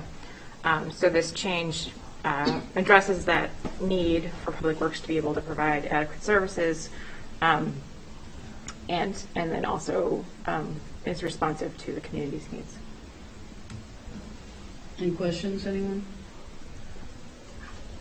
Doug? So, yeah, that's kind of my question, I guess, is because there was really one resident in particular who sort of led the charge when we adopted the existing regulations, and I know that she's been very consistent, persistent about that. So I just want to make sure, though, what we're adopting here is what the Public Works Committee thinks is a good plan for all the users of the road, not just for the complaining neighbors. Well, I would say that, I mean, there were lots of neighbors who were concerned after we did the initial plan. And so people had discussions with them and did all kinds of things. This was something that Dan agreed that would work to serve, so Public Works could do it. There were several neighbors who came to the meeting and supported this solution. And it was a mutually agreed upon solution that I think made the neighbors happy, Public Works happy, and the committee happy. Is that a fair statement? Absolutely. This was great government happening right here. We responded to the needs of the neighborhood, but we're able to still maintain the adequate city services that we require. So I think that this is a good solution. Everybody left happy. Yeah, that doesn't ever happen. Right. Okay, thank you. Anyone else? Okay, we'll move on to... Just point of information, this will come back at our December 6th meeting for a second read. Next, item D, consideration of Resolution 21-11-2524, approving a certified survey map, CSM, for Lot 9 of the River Place plat at 6501 Winona Drive, put forth by the Planning Commission. Good evening. So this is a request to divide Lot 9 of the River Place plat into two lots via certified survey map, or CSM. This is the former Old National Bank site at 6501 Winona Drive. This is part of a larger request, which does include plans for a Chipotle restaurant on the northern side of the two lots, with the proposed future medical clinic on the south, although a tenant for that has not yet been secured. Those zoning permit approvals were also considered at the November 8th Plan Commission meeting and received unanimous approval with attached conditions, one of which being the CSM. Per ordinance, this did go through Public Works Committee for review and recommendation at their September 1st meeting, as well as through Plan Commission for a pre-hearing and a formal consideration. Becker, the city's engineering consultant, did use one of their site plan surveyors to take a look at this, and there's a review letter that's included, and that again is part of the recommendation from Plan Commission that those edits and those comments be addressed prior to the formal recording. I will also just mention one of the elements here was the shared access easement, certainly for Lot 1, the northern lot, to be able to access that from the street, from River Place. That was added as a condition because it doesn't have direct street access. So just to be able to travel across the southern lot to the northern lot. I also have Erin Chapman here on the line from Bowman, who is the engineering consultant working on this. So I'll pass it over to her for any more specific details. Hi, everyone. Yep, as I said, I'm Erin Chapman. I work for Bowman. We're the consultant engineers on this project. So I will, can I share my screen? Is that okay? Does that work? Give me 1 second. We're working on it. Thank you. Okay, you should be able to. Okay, perfect. Yeah. All right, looks like I'm able to. So just for a little bit of background, like Doug said, this is the proposed lot that we're subdividing. This is currently showing the existing Old National Bank that will be torn down with this overall project. but the proposed CSM is just dividing this into Lot 1, which is 0.6 acres, and this will be Lot 2, which is just over 0.4 acres.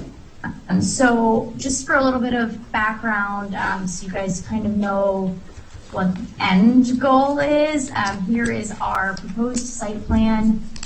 It is currently going through the review process, as Doug mentioned.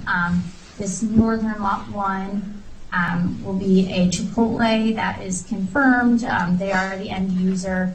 And again, on this southern lot, Lot 1, we're proposing a medical clinic. Again, we don't have an exact tenant, but at the moment, that's kind of the intent, been a little bit of a lower use than the northern lot to kind of balance the site, since it is a smaller site, and we're trying to maximize what we can do on this without creating an issue.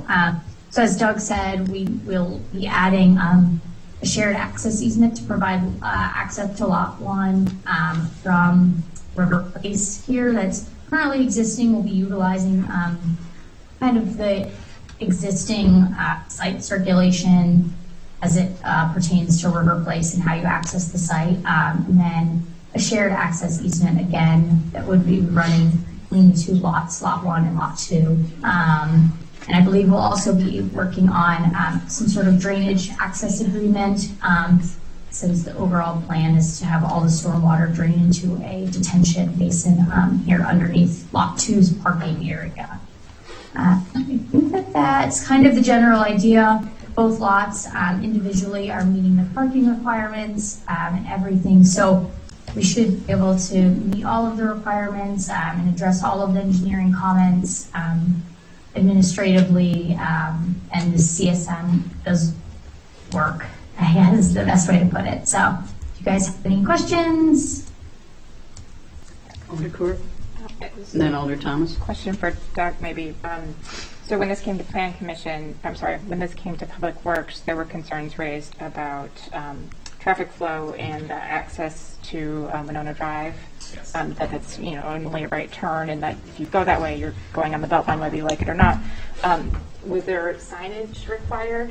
Yes, so that will be sort of a follow-up meeting with the Plan Commission, but site signage circulation was definitely mentioned, especially for visitors or customers that are exiting the site, so they know which way to go if they want to hit the Beltline or if they want to go back into Winona. So that will be following on. Yes. Great. Alder Thomas? Yeah, I know the parking technically meets our specifications for the size of the building. But if I look at it, there are, and I think I have the numbers right, 22 parking spaces. There are 3 or 4 that are set aside for pickup. There are 5 for employees, so we're down to 15. There are 60 places for patrons to sit in the restaurant, as I recall. That's 60 people for 15 parking spaces, which seems to be not very much. Particularly, that's a very busy place for parking. If you go down there, there's streets, there's parking all over the streets, and some of the businesses have complained that people come and use their parking lots. So I wondered if there had been any discussion in Plan Commission or otherwise to have shared parking easements, and what your thoughts are on that. I can sort of take that, and then Erin, feel free to jump in as well. So the calculations here, it would be 25 of the parking stalls would be allocated to Chipotle, with a further 15 of those, an additional 15 for the medical clinic. Per code, the city would typically require for that type of use for the medical clinic there to be 7 stalls. So there is some sort of surplus over there. So I think that the suggestion of shared access, shared parking would be fair, specifically given that there is, it would be the same owner for both lots as well, so it would be something that would be fairly straightforward to put in.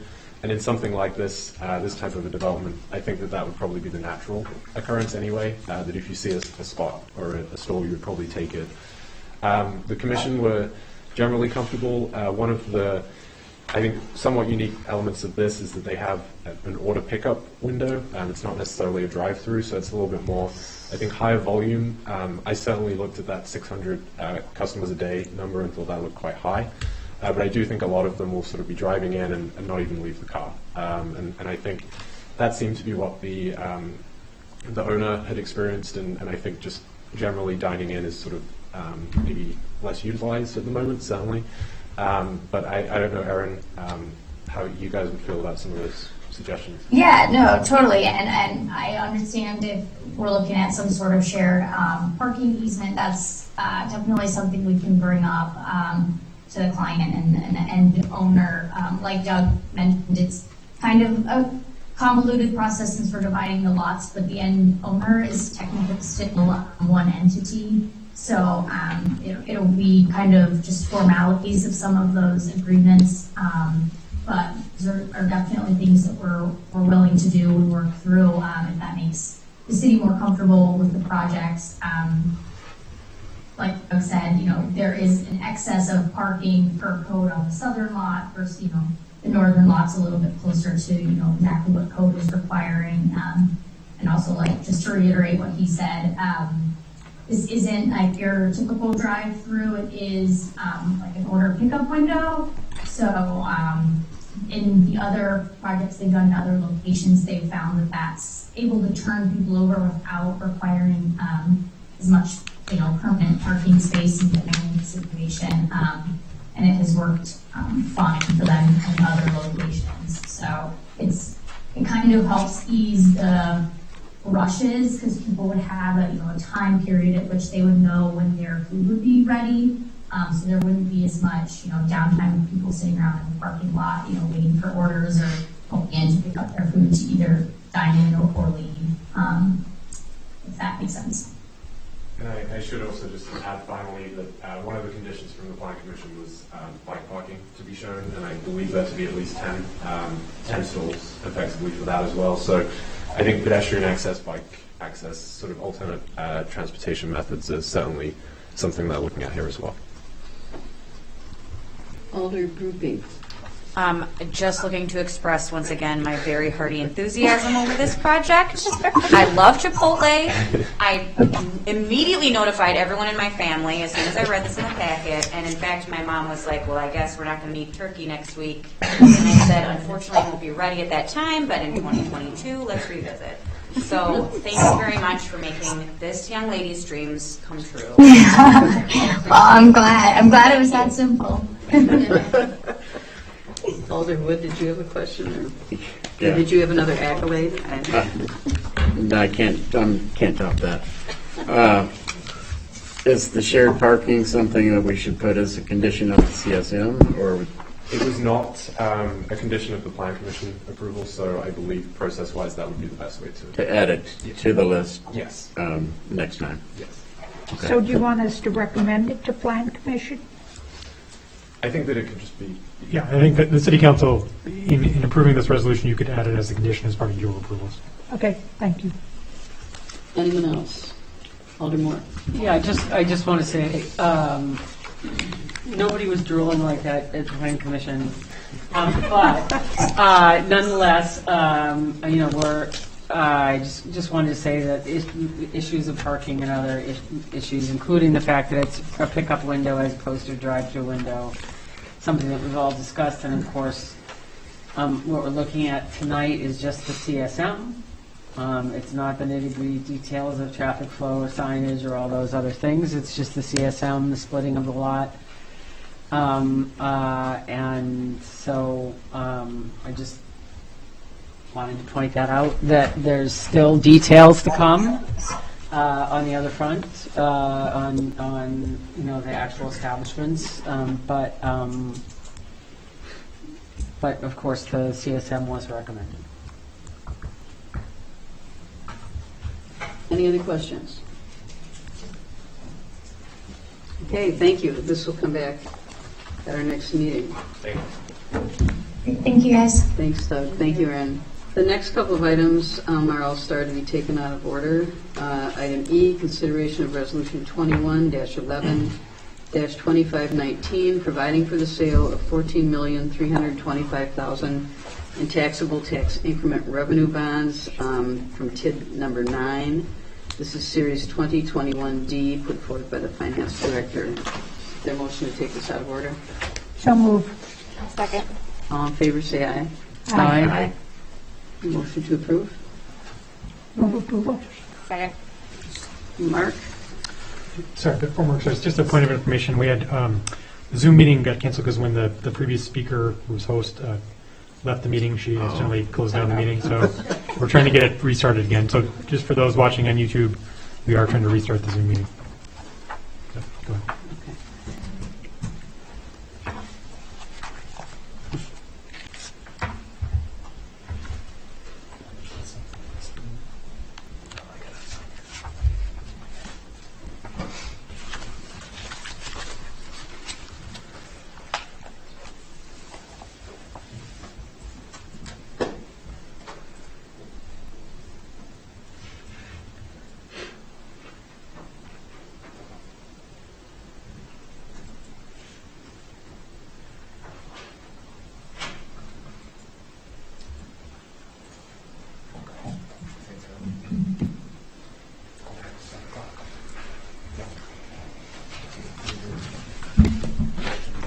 Ready?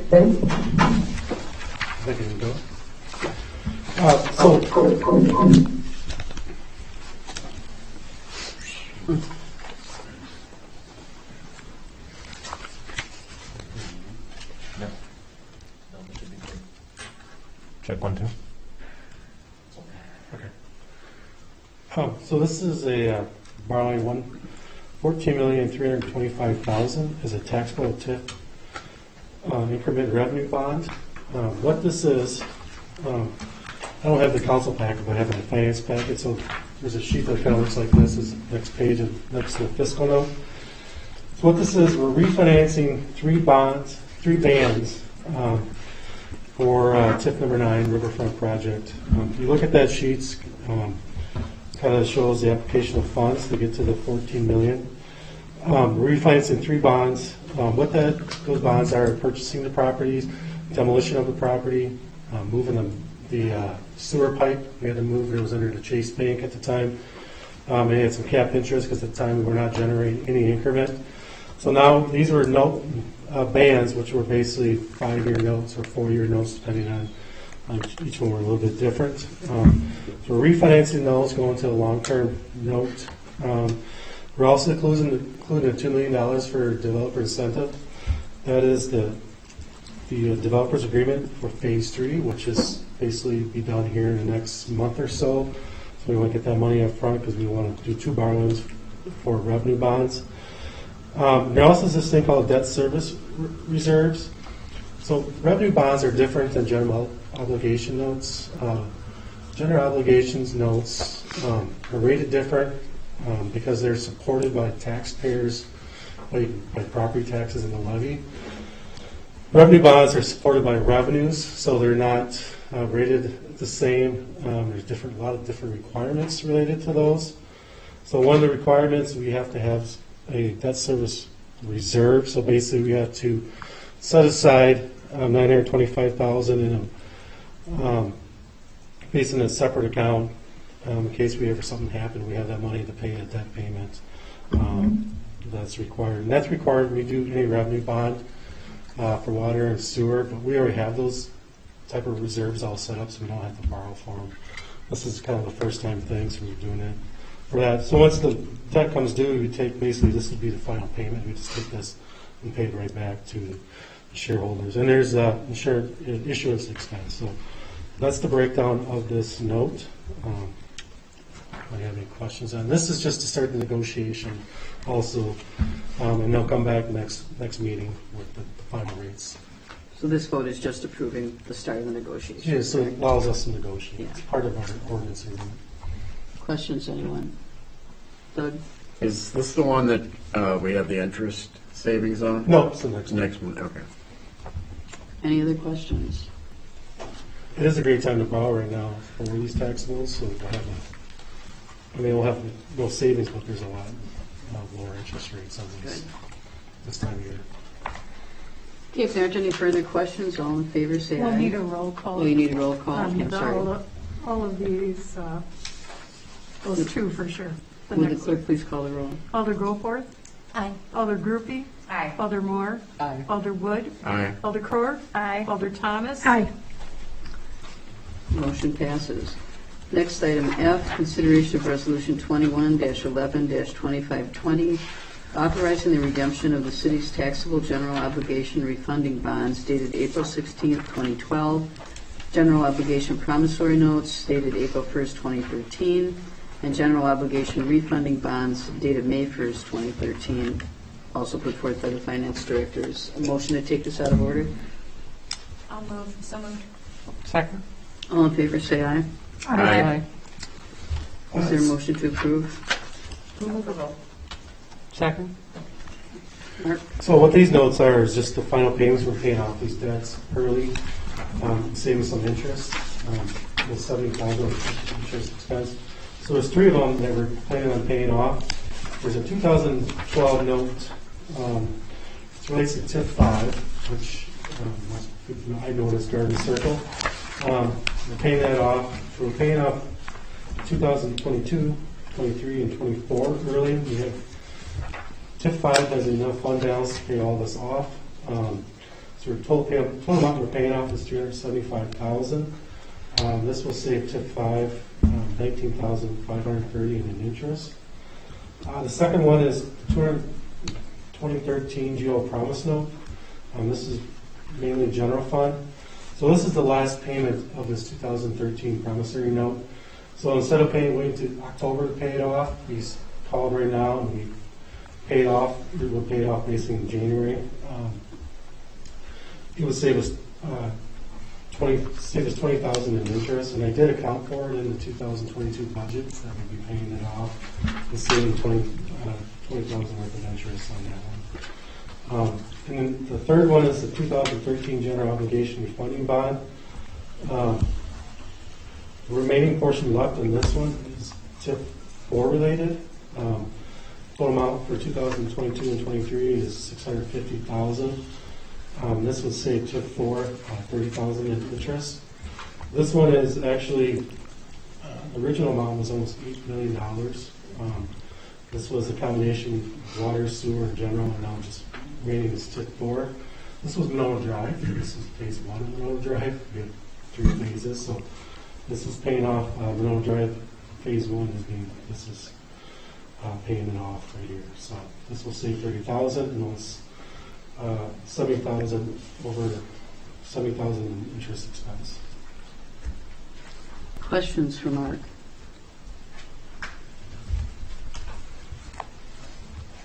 Great job on all the interest saved, Mark. If there aren't any questions, will the clerk please call the roll? Alder Thomas, Aye. Alder Goforth, Aye. Alder Groupie, Aye. Alder Moore, Aye. Alder Wood, Aye. Alder Cror, Aye. Motion passes. Next, item G, consideration of Resolution 21-11-2521, amending the 2021 capital budget for a public safety building feasibility analysis study. This is put forth by City Administrator Gatto, Fire Chief McMullen, and Police Chief Cheney Austin. Is there a motion to take this out of order? Actually, a point of information, Madam Mayor, I'd ask that we remove the star from this one. Okay. We can do first read tonight. I'll talk about it in just a moment. Okay, we'll do that then. So, Mr. Gatto, would you like to start? Thank you. So this is a follow-up to the update we provided at the last City Council meeting. Again, we've done an RFP process for kind of what we're calling phase 1 of the project. It's to bring on a consultant to do a feasibility analysis of placing a new public safety center on the existing fire campus with the joint facility for police and fire there. What I'm asking for in terms of process would be to first read of this resolution here tonight at the Public Safety Committee meeting next week, Wednesday. The chiefs and myself can provide a briefing and discussion with the Public Safety Committee on this, and then bring it back to the City Council for a second read and approval at your meeting on December 6th. Per our discussion at the last City Council meeting, we would be requesting that the money for this proposal come from undesignated capital reserves that we have with some projects that are wrapping up ahead of budget for 2021. Will you also be seeking clarity on Appendix A? I can. I would prefer to wait to do that until we've selected a contractor, and then at that point, once we've got a contractor selected, whomever it is, we would put in the requirement that any report that they deliver be presented to City Council, Public Safety Committee, Facilities Committee, and Sustainability Committee. Okay, because, as you know, this talks about materials, talks about sustainability. I was under the impression that it was site only, and if it's going to go beyond, I mean, I'd just like to know what it is they're going to do. Sure. As I think you and the mayor would as well. And just to be clear, I mean, they will be talking about materials, but it's not, again, this RFP, this firm is not designing the building. They're providing information and recommendations on those type of things, but I think that's not the end-all be-all, because there will be a separate RFP process to hire the architectural firm to actually design the building. Which may be them, but it may be someone else. But your point's well taken, so we'll make sure to clarify that. So this is just strictly to make the budget change? Correct. Any other questions about this? Okay, we will move on to item H, consideration of resolution 21-11-2522, approving an employment agreement for the position of city clerk put forth by the city administrator. And this is also start for immediate approval. Move to suspend the rules and take this item out of order. Second. All in favor, say aye. Aye. Move approval. Second. Brian? Thank you. So we emailed out earlier today a copy of the employment agreement that we'd like to offer Aline Hauser, our current deputy clerk, to promote her to the position of city clerk upon Joan's retirement. We've talked about this a couple of different times now. We think it's just the best option we have in terms of promoting talent from within when it makes sense for a position like this, when we've already invested in that person in training and in job experience. And then, as we mentioned earlier tonight, we will write in the salary for this position at $65,000, and then have conversations with that employee, assuming that this is approved by the council here tonight. Questions, anyone? No. Hearing none, Joan, do you need a roll call for this, or can we? I don't think. Okay. Okay, if there aren't any questions, all in favor say aye. Aye. Aye. Opposed? Motion passes. Thank you. Next item, updates discussion on diversity, equity, and inclusion efforts. Is there anyone who has anything to share? Alder Coeur? The library is getting closer to installation of signage that will be bilingual. It's going to be hanging from the ceiling in multiple areas within the shared library space. Yeah, so it's exciting. Anyone else?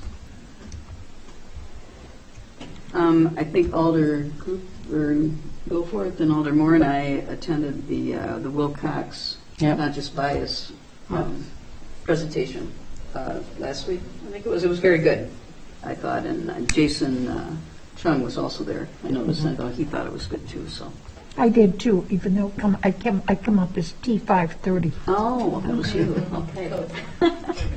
And the staff, he did the training for the staff a couple of weeks ago, and I think they all thought it was worthwhile. So, Alder Groupie? Sorry, just related to that, Senior Center Director Mickelbank sent me the link to follow-up resources and just more information about the training. So if anyone who was not in attendance would like that, I can also pass it along to you. Mm-hmm. Okay, anything else? Alder Moore? Well, so I think it was at the Sustainability Committee or at the other night, because Lisa was also, our administrative intern was also at that training. Right, sure. On our particular session. That she said that the staff is doing training or all of how. I'm just wondering if we can get an update on the class with Nehemiah and how it's going. Oh, sure. With staff. Yeah, so the department heads are going through kind of as a group the Justified Anger course from Nehemiah. I believe we are on week number 7 of 9 this week, so we are up to civil rights movement specifically in Wisconsin. So we've gotten all the way from history to the 1960s civil rights movement. Now we're looking at Wisconsin, and then I think the last 2 sessions will be from the 60s to present in terms of the movement in the situations. It's been going very well. I've said this before to my cohort group. I think the history is very powerful, very impactful. But for me personally, I think that the pieces that are the most important are actually the introductory discussions from Dr. Alex G., who kind of sets up each lecture each week, because he provides not only, well, mainly his personal story, what he's experienced in the Madison area and some of the situations that he's dealt with. And I think that's really, that's been very powerful to hear that story along with the history. And then quite frankly, the small group discussions on what people are taking out of the lectures and discussions has been very valuable. So yeah, I think all in all, I think you told most people, they'd say that it's been very valuable, and they enjoy the experience of learning this history together. Thank you. Anyone else? Alder Group B. Somewhat related, I have fielded some inquiries from residents recently about just getting a general update about where we stand with Nehemiah and our partnership together.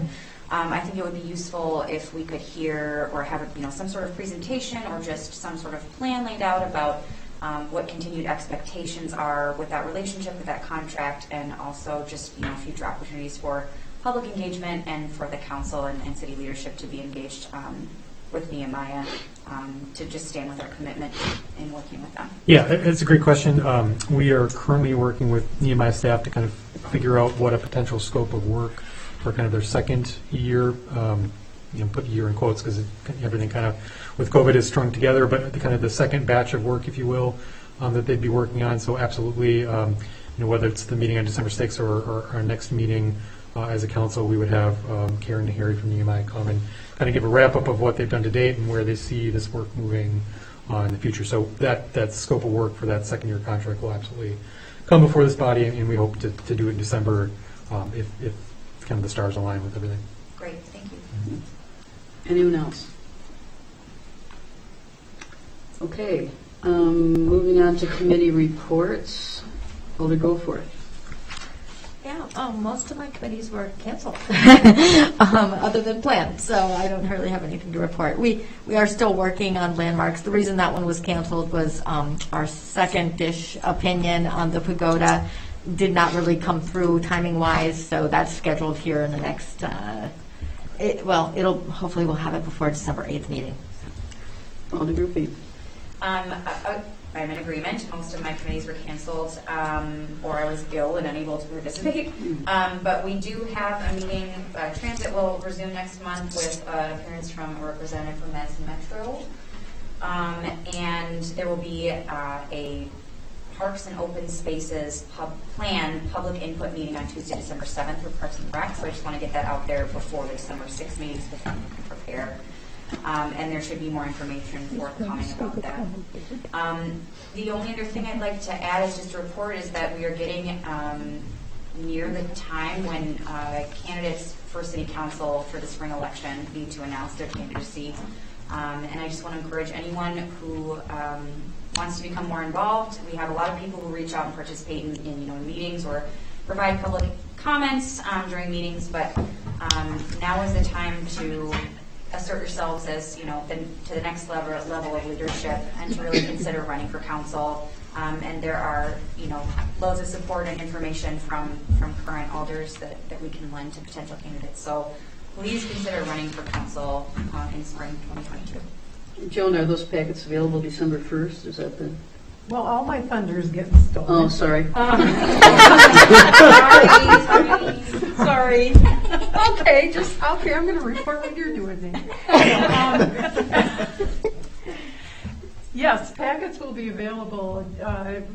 We're going to get them together at the end of this week, and they'll be in my office. They don't have to wait to pick up a packet, but the circulation can begin December 1st.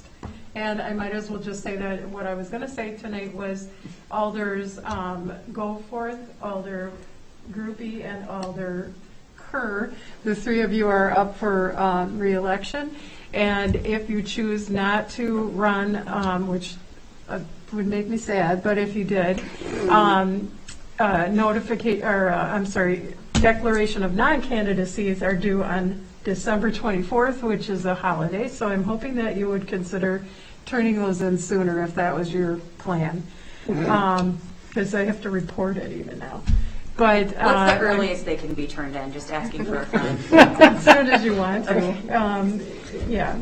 So December 1st is the time to start thinking about what you want to do next, and so put that thought out of your head. All right, okay. And then, so that's what I was going to say, and the notice is been published in the Herald Independent, and that's how it works every year. So we'll have those packets ready soon, as I said, by the end of this week is our goal, although with our short staffing, it's hard to get a lot of things like that done, but Aline will then be up on how to do that, and we'll have them ready.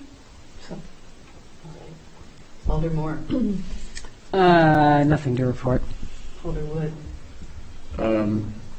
We had a half-day work session, team building effort, I guess you'd call it, of the steering committee last Friday. We met down at the San Damiano Steering Committee. Did I say something? You just said steering Oh, steering committee, yes, sorry. The San Damiano steering committee. And it was, it was a really good exercise, I thought, and sort of got to know everybody better. And so that was very valuable. It was led by Greg Schneider. So that's it. Alder Court. Tomorrow's library board. Wednesday night is facilities.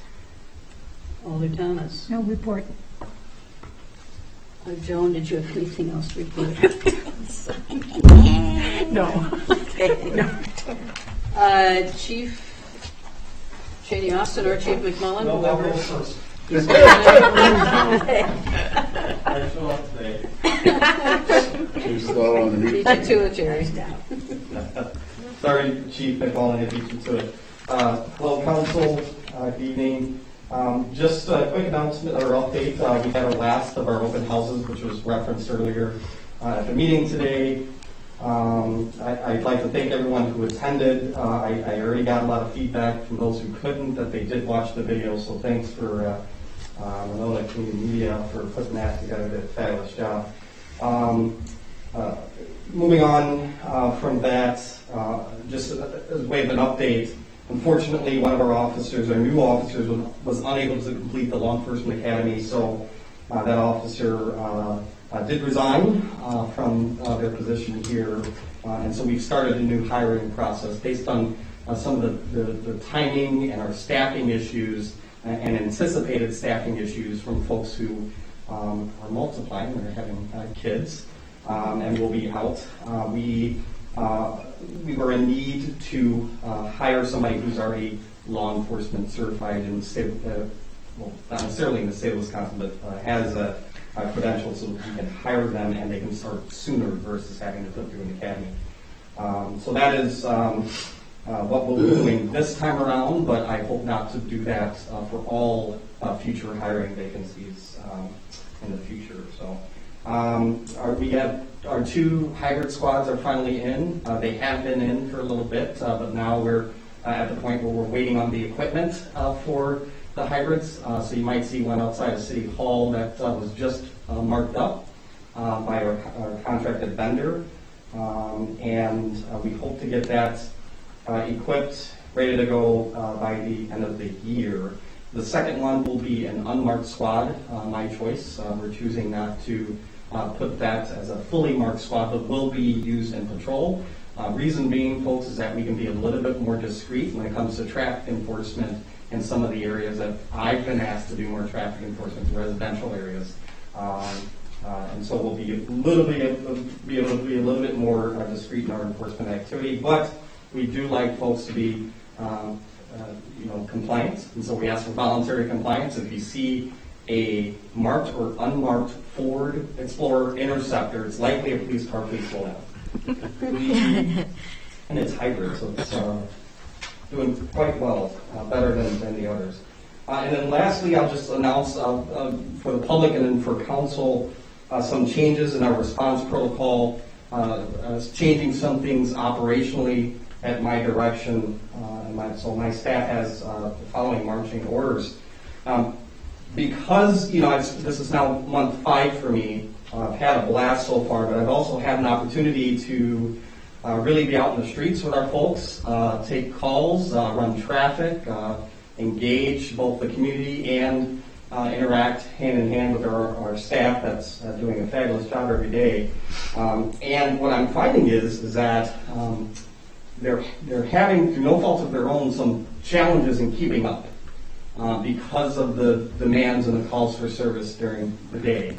And so here I am, sort of directing them to do more proactive work and to do some additional community engagement, which I think all of us expect them to do. But then they often, when they address that, and when they try to follow orders from the chief, they often get pulled away for what I call a lesser calls for service or offenses. And so I've made some changes in our calls for service that would hopefully allow them to do two things. Number one, being more proactive and engage the community at a higher level in a more positive way. And number two, it allows them to get caught up on some of the necessary administrative tasks that they're required to do as part of their duties, such as complete police reports. So some of the changes that I've implemented, and we'll be passing this on to the public safety for their input as well. But private parking complaints.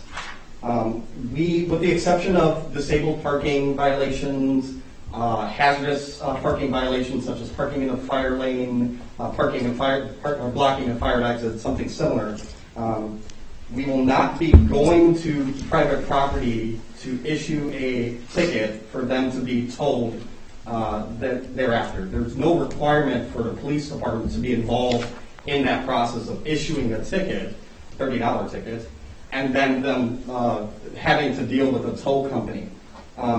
State law allows for private entities to do that on their own. There's reporting requirements in that they have to report tow to the police department, so that obviously you can understand when folks go looking for their cars thinking that they're potentially stolen, we need to make sure that we're aware of the tow.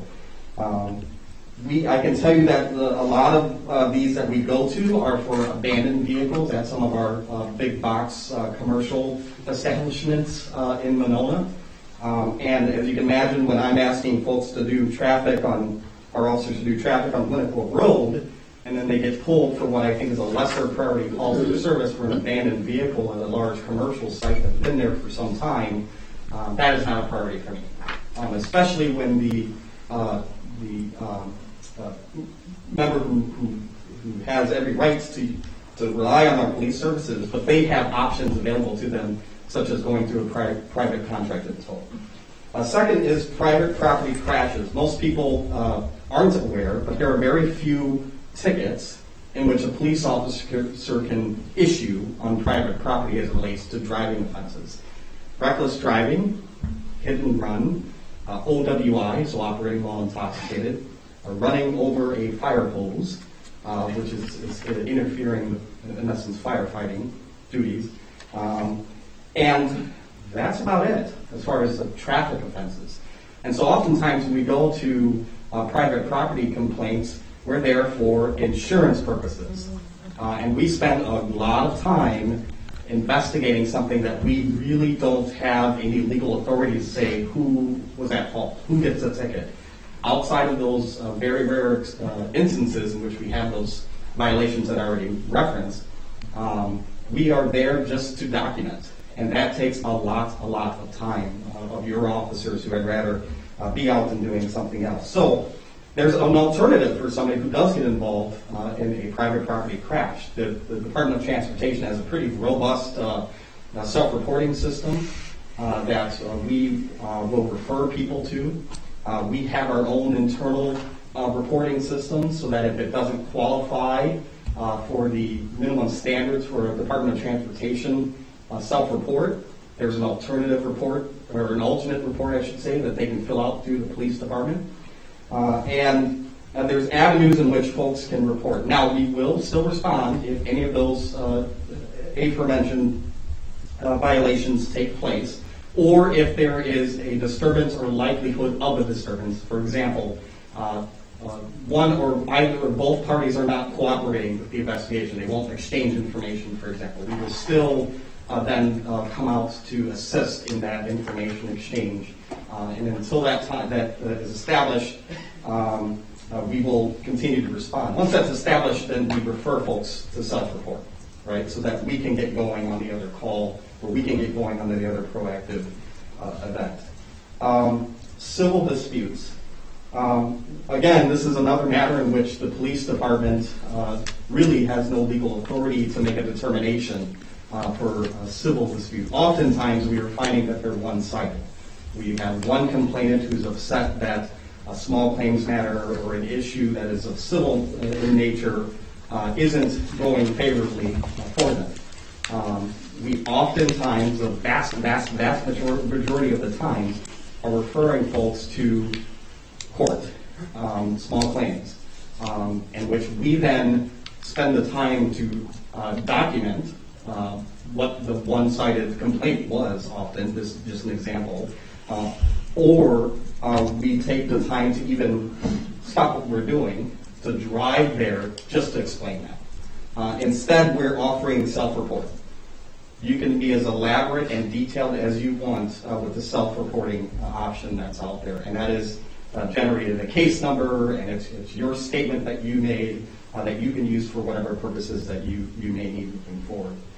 And then the last two, the changes that are going to be that have been instituted, are our response to lower level theft complaints where there is no suspect information. Lower level is misdemeanor. Misdemeanor offenses are $2,500 or below, where there is no suspect information. The reason that is important is because the likelihood of us assigning that out, doing follow-up, or being able to solve that is very, very low. And so I'd rather the complainant spend the time to document that in a self-report so that we can review it and try to put the pieces of together and then reassign for follow-up or recontact for follow-up if we do determine that that's the case, that there's a lead here. But more often than not, these cases are just for documentation purposes, where there's very to little suspect information in which we can do any kind of follow-up for. Anything that is over the $2,500 amount is a felony, and I've directed our staff to, regardless if there's suspect information or not, to investigate those, to still respond out, take the complaint, and investigate. Sometimes, once it reaches sort of a felony threshold, there might be other pieces of the puzzle that the officers might be aware of due to the dollar amount of something being stolen. Oftentimes, it's a pattern or a trend that the officers are aware of. But that's not to say that when folks self-report, we're not going to care about those. We will still look at those cases, and we will still have somebody reviewing them and assigning out if needed. And then damage to property complaints. Again, same with the theft complaints. If there's a low dollar amount under $2,500, which makes it a misdemeanor or lower offense, and there is no suspect information, so the likelihood that we're able to solve it is low, that will also be referred to self-report. The only exceptions to the self-reporting for the theft complaint or the criminal damage to property in any case in which we refer somebody to self-report is if there's a hate enhancer element of it. So in the case in which we've had vandalism or racist graffiti, for example, that is something that I expect our officers still to respond to and investigate. If there's any instance in which, and both dispatchers and officers have this directive, if there's any instance in which the complainant feels uneasy, uncomfortable, doesn't have the means, English is a second language, for example, and we just frankly believe that they're not going to be able to successfully complete a self-report form, we will help our best to assist them in that, or we will just simply take it.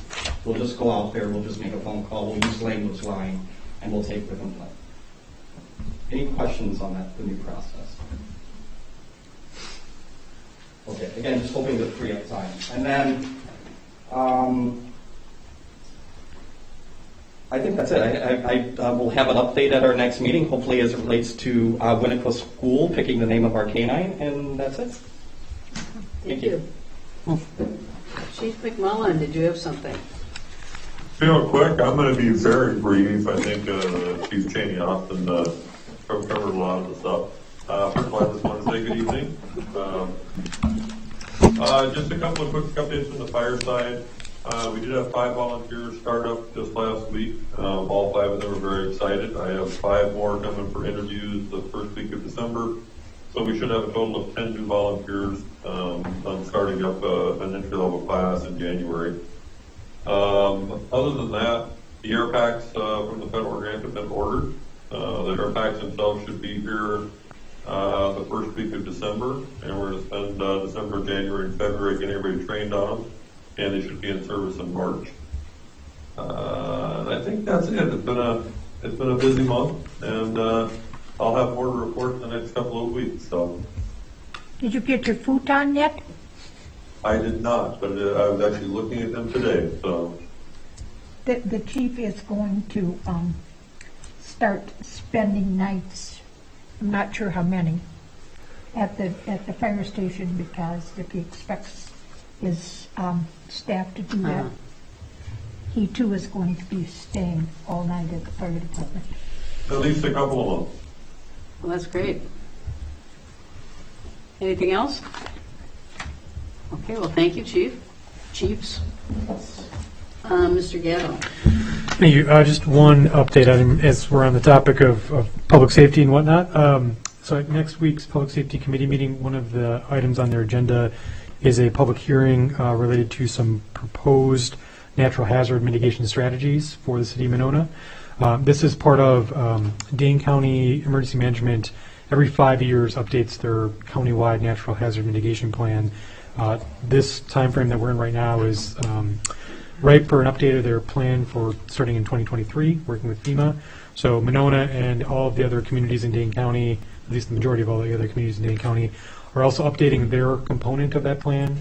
And so working with the chiefs and Dan Stefani from Public Works Department, we put together some draft mitigation strategies that will get some feedback and input from the Public Safety Committee on. That will get sent to Dane County Emergency Management for their process, and then eventually will, mid part of next year, will come back, and the City Council will have an opportunity to weigh in on it as well. So just wanted to give you that heads up. Thank you. Sorry, Mayor. Did you mention the pancake breakfast or canine? Yeah. On December 5th from 7 to noon at the community center? Yes. There will be a picture with Santa and a sort of farewell pancake breakfast for canine Mia. That's right, Mia, not Maya, right? It is Maya. It's Maya, sorry. I always look at it and I'm like, I just don't know. And I love her very much, and I feel sorry that I've offended her from afar tonight. So the senior center will also be doing crafts in the basement for families, as we have done in previous years for the Santa's Workshop. But I'm looking forward to seeing Maya again, touching her face, and maybe having a pancake or two. So more information on Facebook, the City Police Department's site, and online as well. So is there no breakfast with Santa this year? Or is this kind of because of COVID or whatever? Yeah, I don't know why. I mean, the Parks is Parks is not doing that event this year, but we will be collaborating with the police department as the Friends of the Senior Center Board will be doing crafts. Okay.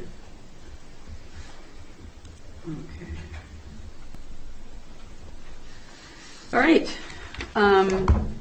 Then we just have 2 appointments.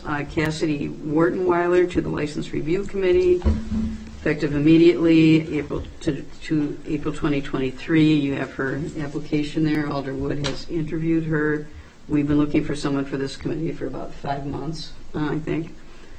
So, and then Leslie Bussey to Public Works. As some of you know, we have 2 openings on Public Works. This is to complete Jeff Besch's appointment of April of 2022. I'd like to thank Alder Thomas for having the inspired idea of asking Leslie if she would come back. She served on Public Works for many years, was also on the Ped Bike Committee. Anyway, so is there a motion to approve? So moved. Second. All in favor, say aye. Aye. Opposed? Motion passes. Thank you. Is there a motion to adjourn? So moved. Is there a second? All in favor, say aye. Aye. We are adjourned. Thank you.